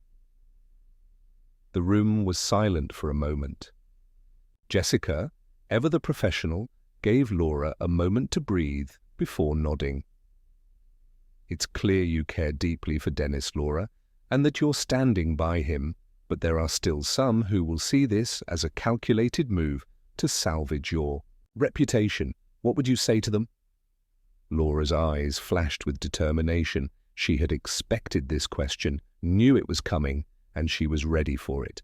"I'd say that if they truly understood what we've been through, they wouldn't question our motives. This isn't about salvaging anything. This is about telling the truth about Dennis, the truth about his past, and the truth about us. And if that's something they can't accept, then that's their problem, not ours." There was a shift in the air, a subtle change in the mood of the room. Laura's words had resonated. They had shifted the dynamic from suspicion to understanding, from judgment to empathy. But the truth, as always, was a double-edged sword. While many listeners felt the sincerity in Laura's voice, others remained skeptical. On social media, a wave of support poured in, with people praising Laura for her strength and honesty. "Finally, someone speaking the truth. Go, Laura," one tweet read. But there were still those who doubted, who saw her speech as a calculated PR move to keep the couple's reputation intact. The battle for public opinion was far from over. The interview ended and the cameras cut off. Laura felt a sense of relief wash over her. She had spoken her truth, not just for Dennis, but for herself. For the first time in weeks, she felt like she had taken control of her narrative. Dennis, sitting in the green room, watched her on the screen, his eyes filled with pride. He knew this wasn't just about defending him, it was about standing together as a team, a united front in the face of everything that had come their way. Laura walked into the room, her head held high, and Dennis stood to meet her. Without a word, they embraced, finally feeling like they were no longer just battling the world alone. But as the cameras continued to roll and the media machine churned on, one thing was clear. Laura's stand had shifted the conversation. Whether it would be enough to heal their fractured public image, only time would tell. The aftermath of Laura's powerful speech reverberated through every corner of the media landscape. Some hailed her as a hero, a woman who was unafraid to stand up for her husband in the face of public scorn. Others, however, saw her speech as just another strategic move in a battle for their public image, one that had grown far messier than they had ever anticipated. In the hours following the interview, social media exploded. On one side, the hashtag #StandWithDennis and Laura began trending. Fans flooded Twitter and Instagram, expressing their admiration for Laura's courage. "I've always loved Dennis, but now I have even more respect for Laura," one tweet read. "It takes strength to speak out like that. The media has been so unfair to them." The support was overwhelming, with people empathizing with the couple's struggle, seeing them not as celebrities, but as real people caught in a media frenzy. But on the other side, a large faction of the public remained unconvinced. Some criticized the couple for turning their personal tragedy into a media spectacle. "It's all so staged," one user tweeted. "They've been spinning this story for weeks now, using his sister's death to manipulate the public. It's not real." Articles in the tabloids, some with a mocking tone, questioned the sincerity of their actions. The latest headline read, "Dennis and Laura's Redemption Tour, How Much is Real?" The public was divided, and the scrutiny only seemed to intensify. The focus of the media now shifted from their past to their present, analyzing every decision they made, every appearance they made, their choice of TV shows, the events they attended, and the smallest details of their lives were dissected with surgical precision. Dennis's past roles were re-evaluated, with critics suggesting that his fascination with crime in his films now mirrored his obsession with true crime. His latest movie, an action thriller where he played a detective chasing down a killer, became fodder for public debate. Was this just art imitating life? One article asked, as critics speculated whether Dennis had been subconsciously channeling his trauma into his work. As for their choice of entertainment, the couple's love for true crime TV was under even harsher scrutiny. Fans and critics alike questioned how they could so casually watch murder mysteries when such topics were clearly so close to home. The media continued to ask, what does it mean for a couple who've experienced such pain to immerse themselves In this darkness, isn't it time they move on? One news anchor remarked during a panel discussion. There's a fine line between dealing with your grief and becoming consumed by it.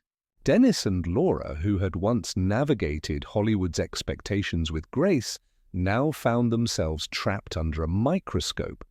The public's opinion had split into two camps, and every new statement, every new piece of their story, seemed to further polarize the audience. In private, the weight of this scrutiny was taking its toll. Dennis found himself increasingly exhausted, trying to reconcile the man he was with the version of himself that the public had created. There were nights when he would sit in the dark, staring at his phone, reading through the latest news, feeling the pressure of judgment mounting with each article. Laura, too, felt the strain. She had always been private, and now the flood of attention, both positive and negative, had become overwhelming. Despite her confidence in her earlier speech, she could feel the cracks forming beneath her resolve. "I don't know how much longer we can keep this up," she confessed to Dennis one evening, the fatigue obvious in her voice. "I can't even go online without seeing people tear us apart or make assumptions about us. It's like we can't win." Dennis looked at her, his eyes filled with guilt and frustration. "I never wanted this, Laura. We're just trying to get through this." But it feels like every time we take a step forward, we get dragged 2 steps back. The media's relentless pressure was creating a rift between them. Every day, the weight of public opinion seemed to grow heavier, and they both struggled to find a way to escape the cycle of judgment.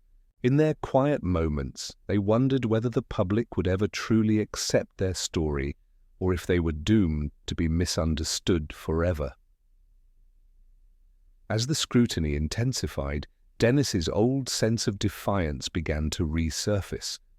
In an impromptu interview with a popular radio host, he snapped when asked about the public's opinion of their personal lives. "I don't care about the judgment anymore," he said, his voice growing heated. "People are going to believe what they want to believe. I've spent my entire career trying to please the public, and look where that's gotten me. This time, I'm doing this for me, for us. If people can't accept that, then that's on them. But even as Dennis's words resonated with many of his fans, they only added fuel to the fire for those who were already skeptical. His public frustration, while understandable, came across as defensive, and in the eyes of his critics it only confirmed their suspicions that he was trying to deflect responsibility. For Laura, the fight was more personal. She understood the need for public redemption, but she wasn't sure how to reconcile it with the pressure it was putting on their marriage.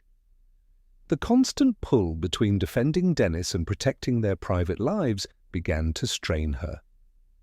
"We're being torn apart by other people's opinions," she said quietly to Dennis one night. "I don't know how much longer we can keep doing this." Despite the cracks forming, Dennis remained resolute. "We'll keep going, Laura. We have to. The truth is on our side." But the tension continued to build. For every person who supported them, there were two others who questioned them. Every new wave of media attention made it harder to ignore the feeling that the storm might never truly pass. Would they ever be able to escape the constant scrutiny? Or were they destined to be prisoners of their own narrative? As the weeks wore on, it became clear that the public's opinion of Dennis and Laura would remain divided. Some would always see them as victims, others as manipulators. And as the media continued to churn out story after story, Dennis and Laura were left to wonder, could they ever break free from the endless cycle of judgment and find peace? Or would they forever be haunted by the relentless gaze of the public eye? Dennis sat on the balcony of his home, staring out at the horizon as the sun dipped below the skyline. The day had been another blur of media appearances, interviews, and endless chatter about his personal life. The weight of it all, the scrutiny, the judgment, felt like it was closing in on him. He had hoped that the storm would pass, but with every passing day it only seemed to intensify. The sound of his phone vibrating on the table startled him. He picked it up, expecting another barrage of notifications from his team or the media, but instead it was a text message from an unexpected name, Matthew McConaughey. Dennis raised an eyebrow, his thumb hovering over the screen. He and McConaughey had worked together a few years ago on a project, but they weren't particularly close. Still, Matthew had always struck him as genuine, one of the few actors in Hollywood who seemed unaffected by the pressures of fame. He opened the message, and a video popped up from McConaughey himself. "Dennis, my man, I know it's been a hell of a time for you." McConaughey's warm, gravelly voice came through the screen. "I've been watching all this unfold and—" "I know the kind of stuff you're dealing with. The media's a beast, man, and it doesn't care about the truth. It just wants the story. I've been there myself a few times now, and it's brutal." "But listen, this thing you're going through, the judgment, the scrutiny, it's not your fault. And it sure as hell doesn't define who you are." Dennis paused, watching McConaughey's words, something in them resonating deeply. The validation, the recognition of what he was going through felt like a rare glimpse of understanding in a world that had become overwhelmingly hostile. McConaughey wasn't just talking about a movie or some superficial part of Hollywood. It was real, personal, and from the heart. "You've been through your own battles with the public." "And I know it's not easy," McConaughey continued in the video. "But you're a good man, Dennis, I know that. And your truth, that's what matters now. You don't need to justify it to anyone. People will always talk, but you know who "You are, and that's what's got to keep you grounded. If you need anything, you let me know. This ain't the first time I've seen someone get torn apart by the media, and it sure as hell won't be the last. But you've got a way of turning it around. Don't let this define you. I've got your back, brother." Dennis watched the video a second time, the words sinking in deeper each time. McConaughey's calm, assured tone was like a balm to his frayed nerves. For the first time in weeks, Dennis felt a sense of connection to someone who truly understood the pressure of their public perception. McConaughey wasn't just offering sympathy, he was offering solidarity. He hit reply and typed out a simple message. "Thanks, man. Your words mean more than you know. It's been rough, but I'm going to keep pushing forward. Appreciate you." having my back. As soon as he sent it, his phone buzzed again with another message from McConaughey. "Anytime, Dennis. Let me know if you want to talk. And hey, don't let them grind you down. Keep the faith, brother." The impact of McConaughey's Support wasn't just about the words he said, it was about the validation he provided in a world that had felt so isolating for Dennis. The following morning, McConaughey took his support to the public, posting a heartfelt message on social media that shook the media landscape once again. The post read, "I've known Dennis Quaid for years. We've worked together, shared stories, and I've seen the man behind the headlines.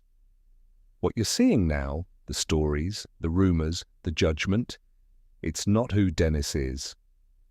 I've watched him deal with real pain, with real loss, and the man I know is one of the kindest, most genuine people I've had the privilege of working with. This media circus, it's just that, a circus. The truth, it's in the heart of who Dennis is. He's got my support, and I know he'll come out of this stronger than ever. Keep the faith, brother." The response to McConaughey's post was instantaneous. Fans flooded the comments section, rallying behind him and Dennis. Hollywood insiders, some who had been quiet on the matter, now began to publicly voice their support for Dennis as well. "We stand with Dennis Quaid," one high-profile director tweeted. "The public doesn't always know the full story, but we do."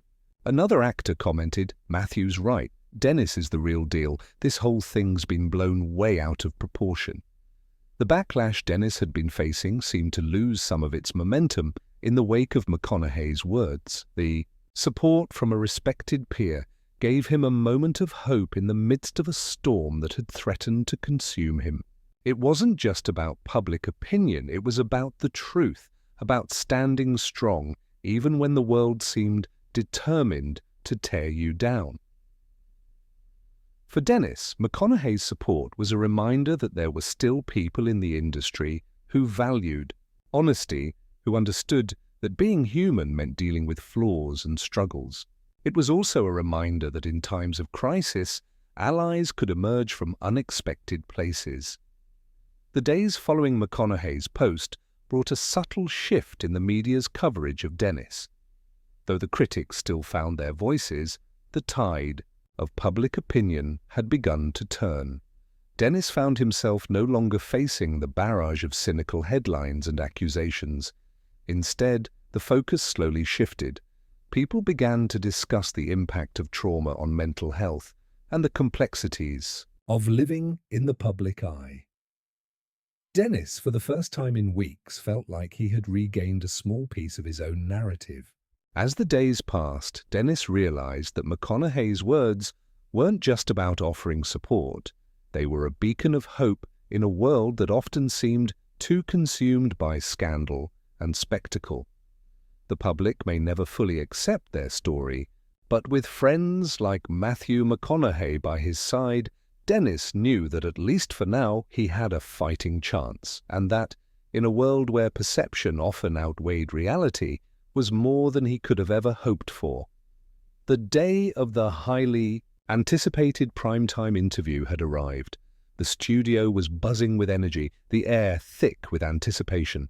This wasn't just any interview, it was a chance for Dennis and Laura to finally take control of their story, to explain themselves on their own terms. After weeks of media battles, public scrutiny, and countless rumors, this was the moment they had been waiting for. It was their opportunity to reshape the narrative and show the world who they truly were. The setting was intimate, yet professional. An elegant studio designed to make both the guests and the audience feel comfortable.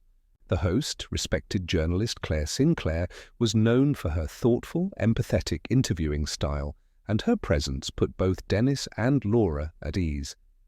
Claire had already demonstrated an understanding of the challenges the couple had faced, and she made it clear that today's conversation would focus on the heart of the matter, the truth behind their actions, their interests, and their lives beyond the headlines. As the cameras rolled, Claire greeted Dennis and Laura with a warm smile. "Thank you both for joining me today. It's been quite a journey for you, and the public's reaction has been intense, to say the least.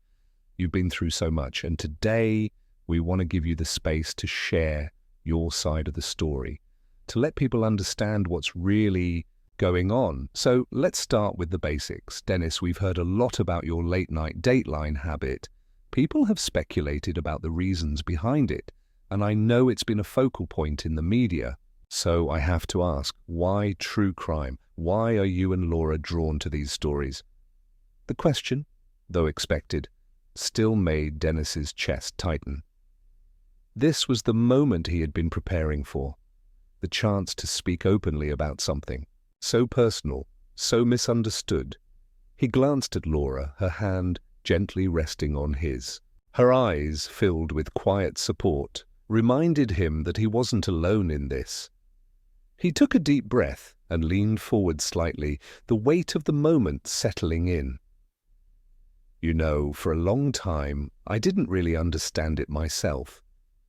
People have made so many assumptions about why we watch these shows, but the truth is, it's not about morbid curiosity or some obsession with death.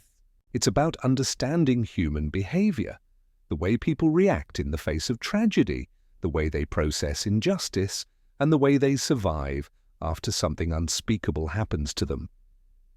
It's a way for me to try to make sense of something I've never been able to make sense of, what happened to my sister."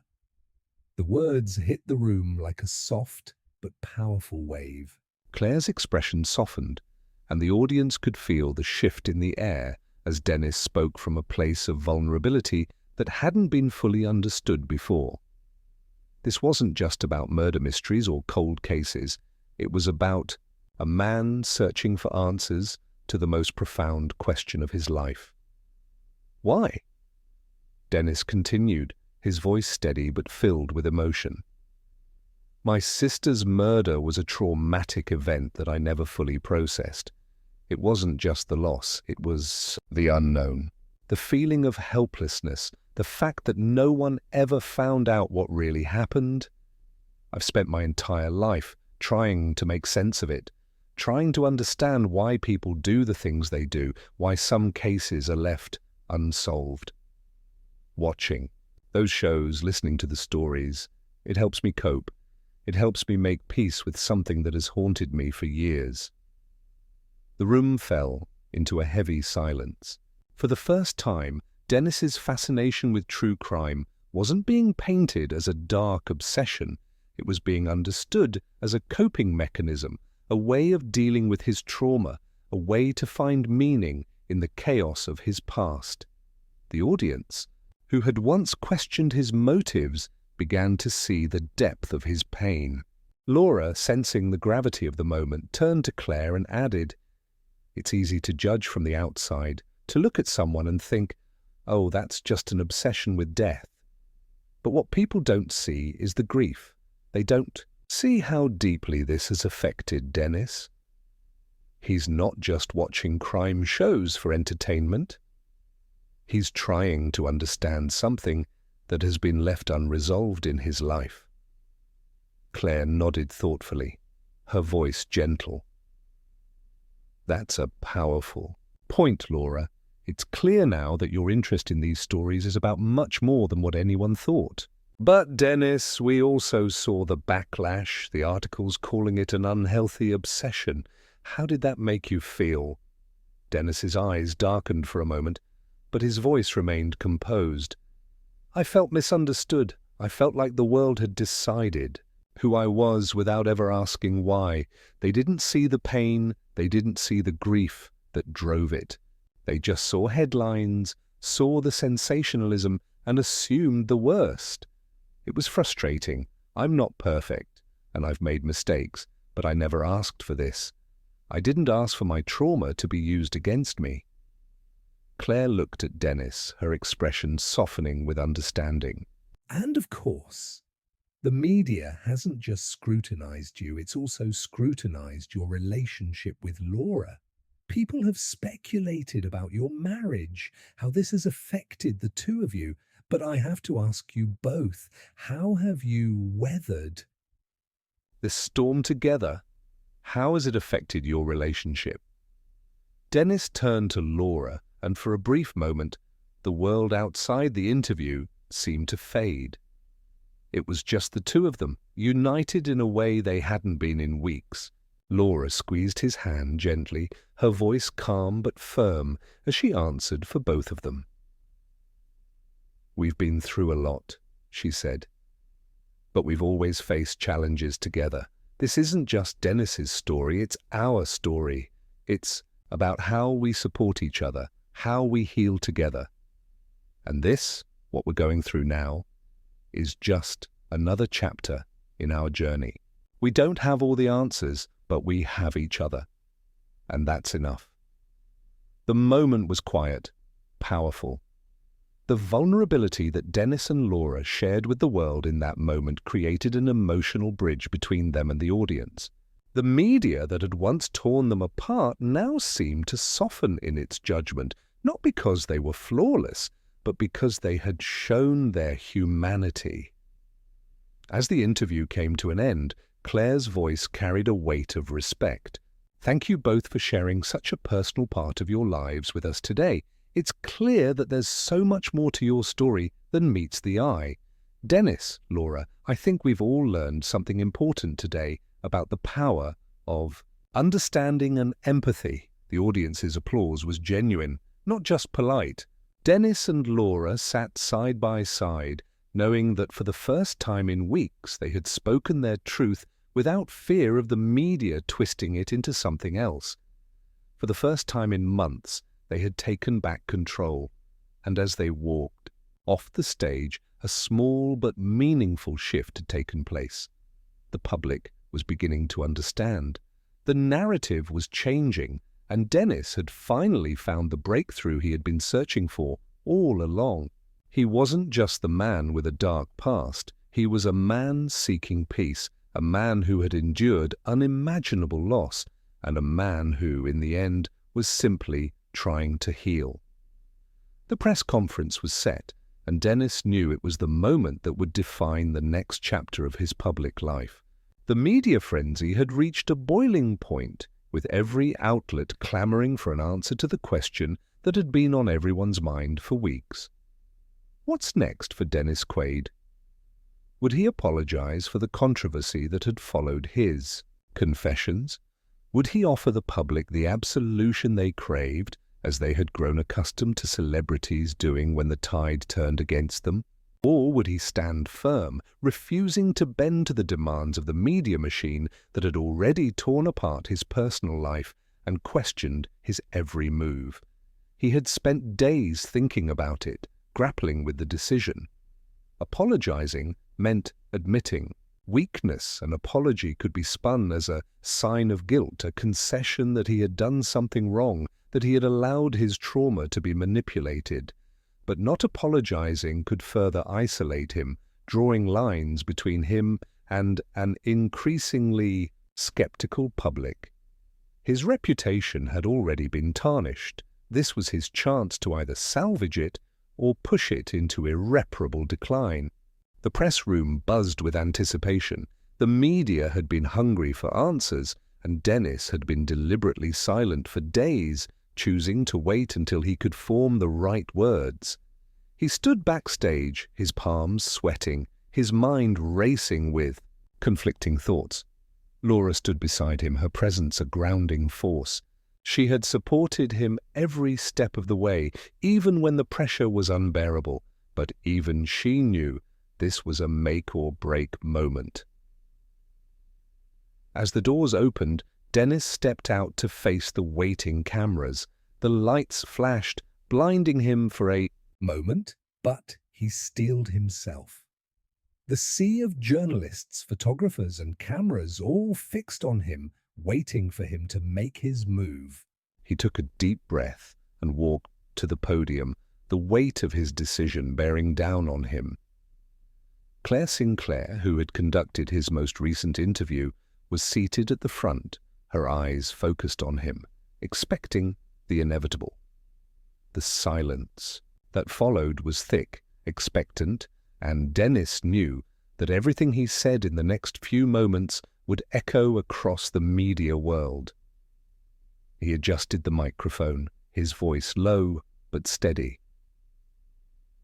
"Thank you for being here today," Dennis began, his tone measured. "I've spent a lot of time thinking about how to address what's happened over the past few weeks, the accusations, the assumptions, and the constant media scrutiny. I know many of you have questions about me, about my past, and about my relationship with Laura." He paused, feeling the weight of the moment pressing down on him, but he stood firm, knowing that this was the moment to take control. He had spent so long fighting for his truth to be heard, and now it was time for him to speak directly to the people who had formed their opinions about him without ever truly knowing the full story. "I won't stand here and pretend that everything that's been said about me is false. I've made mistakes, and I've been open about my past, but I won't apologize for trying to understand my own trauma, for trying to find a way to process the grief I've lived with for years. People have painted me as someone obsessed with death, someone hiding behind my sister's murder, but that's not who I am. That's not the whole story." Dennis took a deep breath, his voice gaining strength as he continued. "What I'm asking for today is not your forgiveness. What I'm asking for is understanding. I didn't want to drag anyone into my pain. I didn't want the world to see me as a man defined by tragedy. But the truth is, my sister's murder has shaped me in ways I never fully understood until now.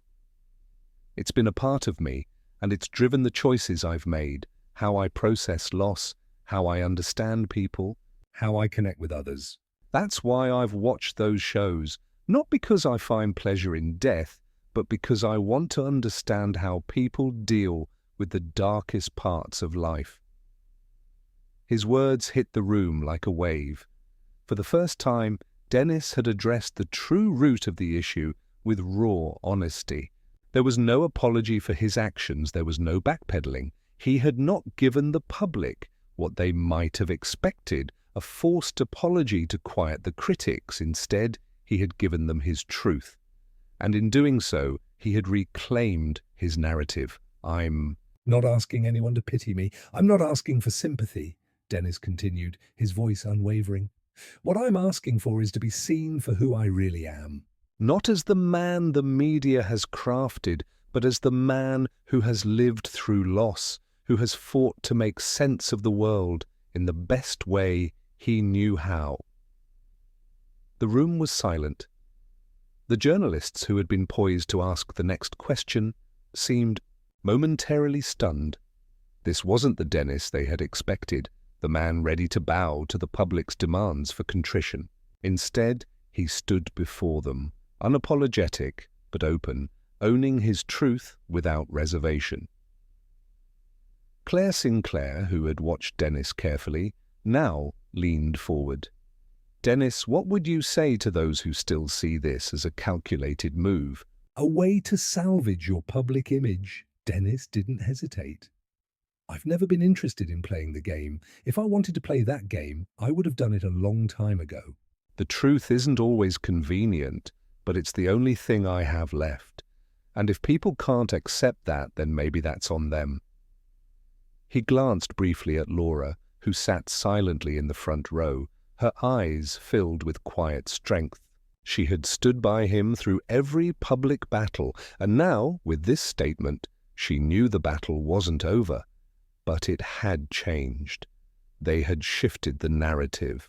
As the press conference ended, the cameras continued to click, but Dennis didn't feel the same sense of dread that had haunted him for so long. He had finally spoken the truth that had been buried for decades. It wasn't a story of redemption. In the eyes of the public, it was a story of self-acceptance, of no longer hiding behind a mask that the media had created. Outside the press room, the media began to buzz with mixed reactions. Some praised his courage and raw honesty, noting that he had finally taken control of the situation. Others remained skeptical, wondering if Dennis had manipulated the moment for his own gain. But the truth remained. Dennis had spoken, and he Had done it on his own terms. For Dennis and Laura, the moment marked a new beginning. They knew the road ahead wouldn't be easy. There would always be those who doubted, who questioned their every move. But for the first time in months, Dennis felt a sense of peace. He had faced the storm, confronted his past, and had finally taken a step towards healing. The media storm had not been quelled with an apology. It had been quelled with the truth. And Dennis knew that whatever came next, he had finally made peace with who he was, and that was enough. The aftermath of Dennis's powerful press conference was, for a brief moment, peaceful. The public's reaction had been a mixed, but overall positive shift. Many saw him as a man who had finally taken control of his narrative, speaking out not just for redemption, but for understanding. The media, while still skeptical, seemed to slow its relentless pace. Dennis and Laura had begun to feel the weight lift slightly, the storm that had been raging around them now beginning to dissipate. But just as they were beginning to breathe easier, a new and far more ominous storm began to form on the horizon.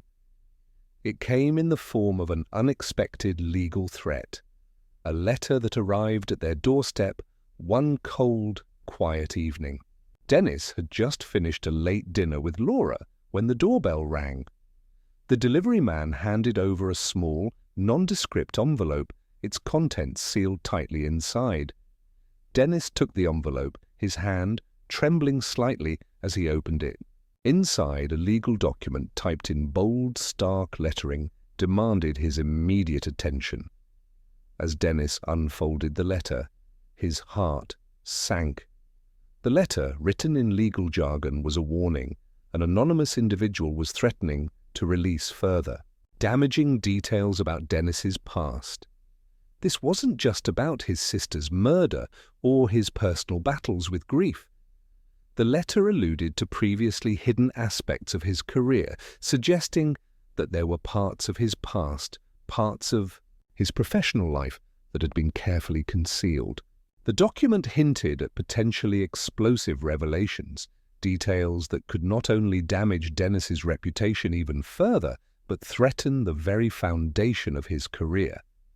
The sender, maintaining their anonymity, claimed to have evidence, documents, photos, and first-hand accounts that could completely change the public's perception of Dennis.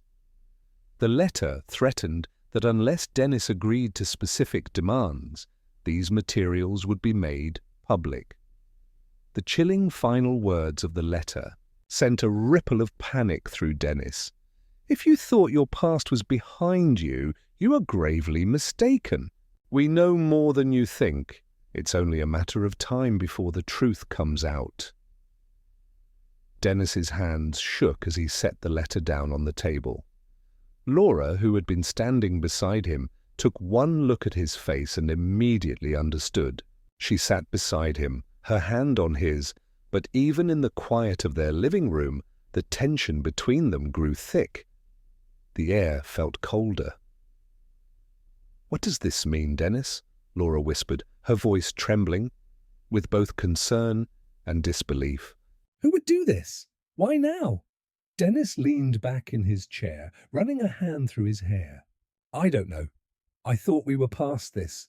We were just starting to move forward. But now, this?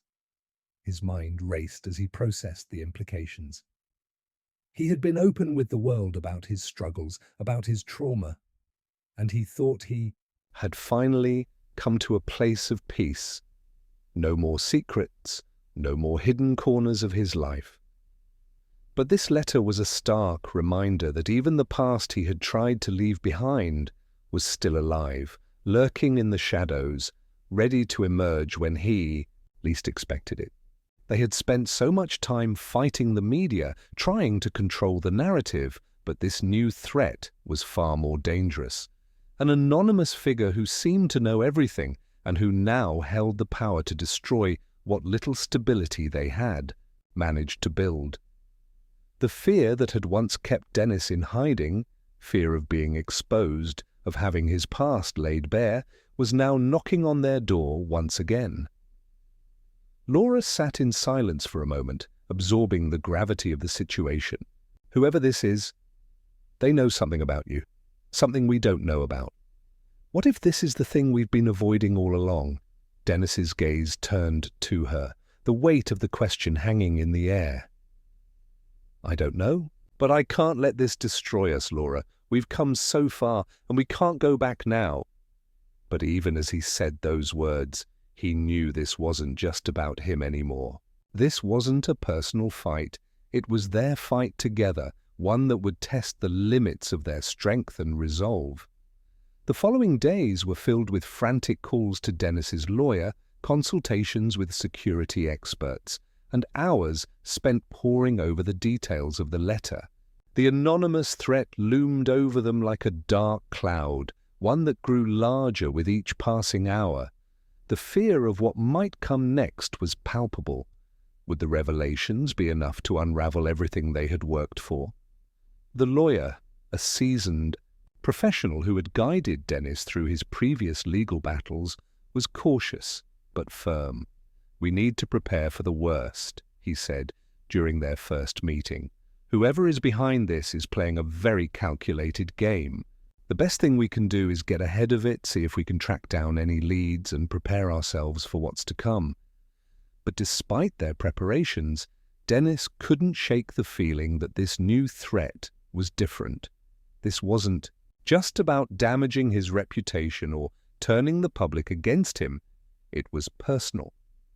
Whoever this was had intimate knowledge of his life, his career, and his deepest secrets. They had waited until the public was starting to forgive him, until the media had begun to slow its assault, and then they struck, threatening to expose everything that had been buried. As the days wore on, the media once again turned its attention to Dennis. Whispers of a new scandal, this mysterious threat, began to circulate.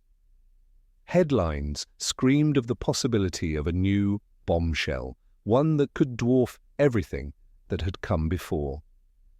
The speculation intensified, and with it, the fear. Dennis and Laura were once again thrust into the public eye, not for the healing they had been trying to achieve, but for the potential devastation that lay ahead.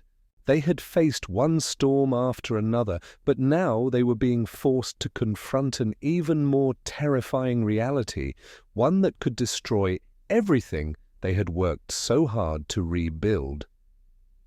And as Dennis sat in his office late one night, staring at the phone screen that displayed the letter, he knew this was only the beginning of another battle, one that could change everything, and one that would force him to once again confront the darkest parts of his past.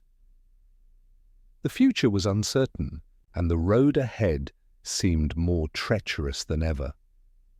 The days following the legal threat felt like a heavy fog that wouldn't lift. Dennis and Laura found themselves once again pulled into the relentless cycle of media attention, their every move scrutinized under a microscope. The news of the anonymous legal threat had become the latest obsession of the press, and the relentless speculation continued to spiral out of control. People were hungry for answers, but the questions were growing darker, more intrusive. Every interview, every public appearance became a minefield. Even the simple act of walking out to get coffee now felt like a public spectacle. Cameras followed them everywhere. The shadow of the threat loomed over them, and despite their efforts to prepare for the worst, they couldn't escape the overwhelming sense of uncertainty. Dennis and Laura sat in their living room late one night, the glow from the television, the only light in the room as they watched the latest news coverage unfold. The media had taken a new turn, and now speculation ran rampant.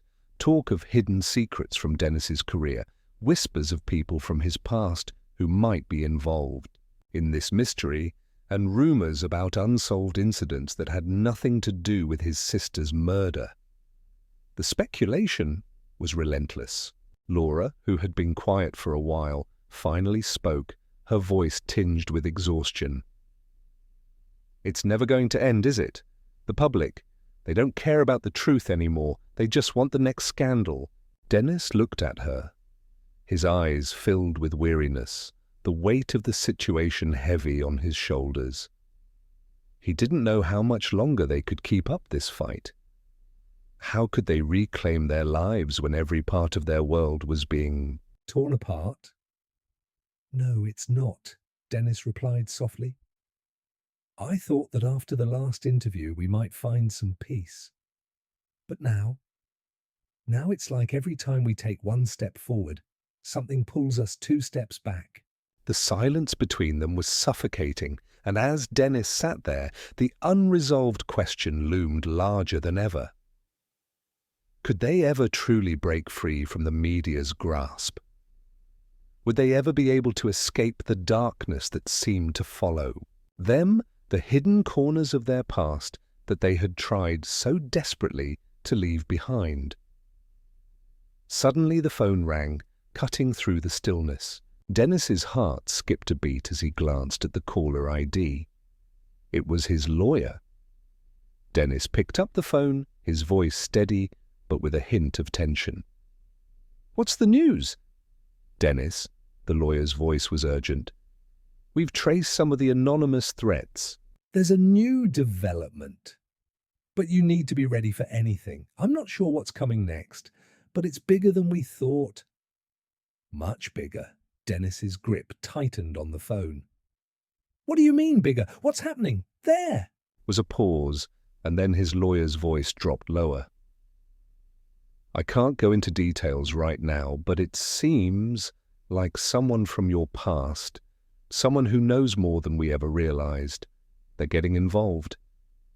It's all connected, and I think the public is about to find out something that could change everything." Dennis's mind raced as he processed the words. The tension in his chest deepened, the uncertainty of what lay ahead growing stronger.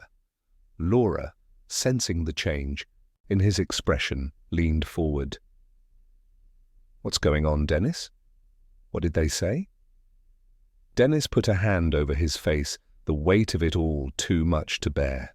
"There's someone out there who knows something we don't. And whatever it is, it's going to break us wide open. Everything we've been trying to keep hidden, the truth is about to come out. I don't know how much more we can handle." Laura's eyes widened, fear creeping into her expression. She reached out, grabbing his hand. "We'll face it together, Dennis.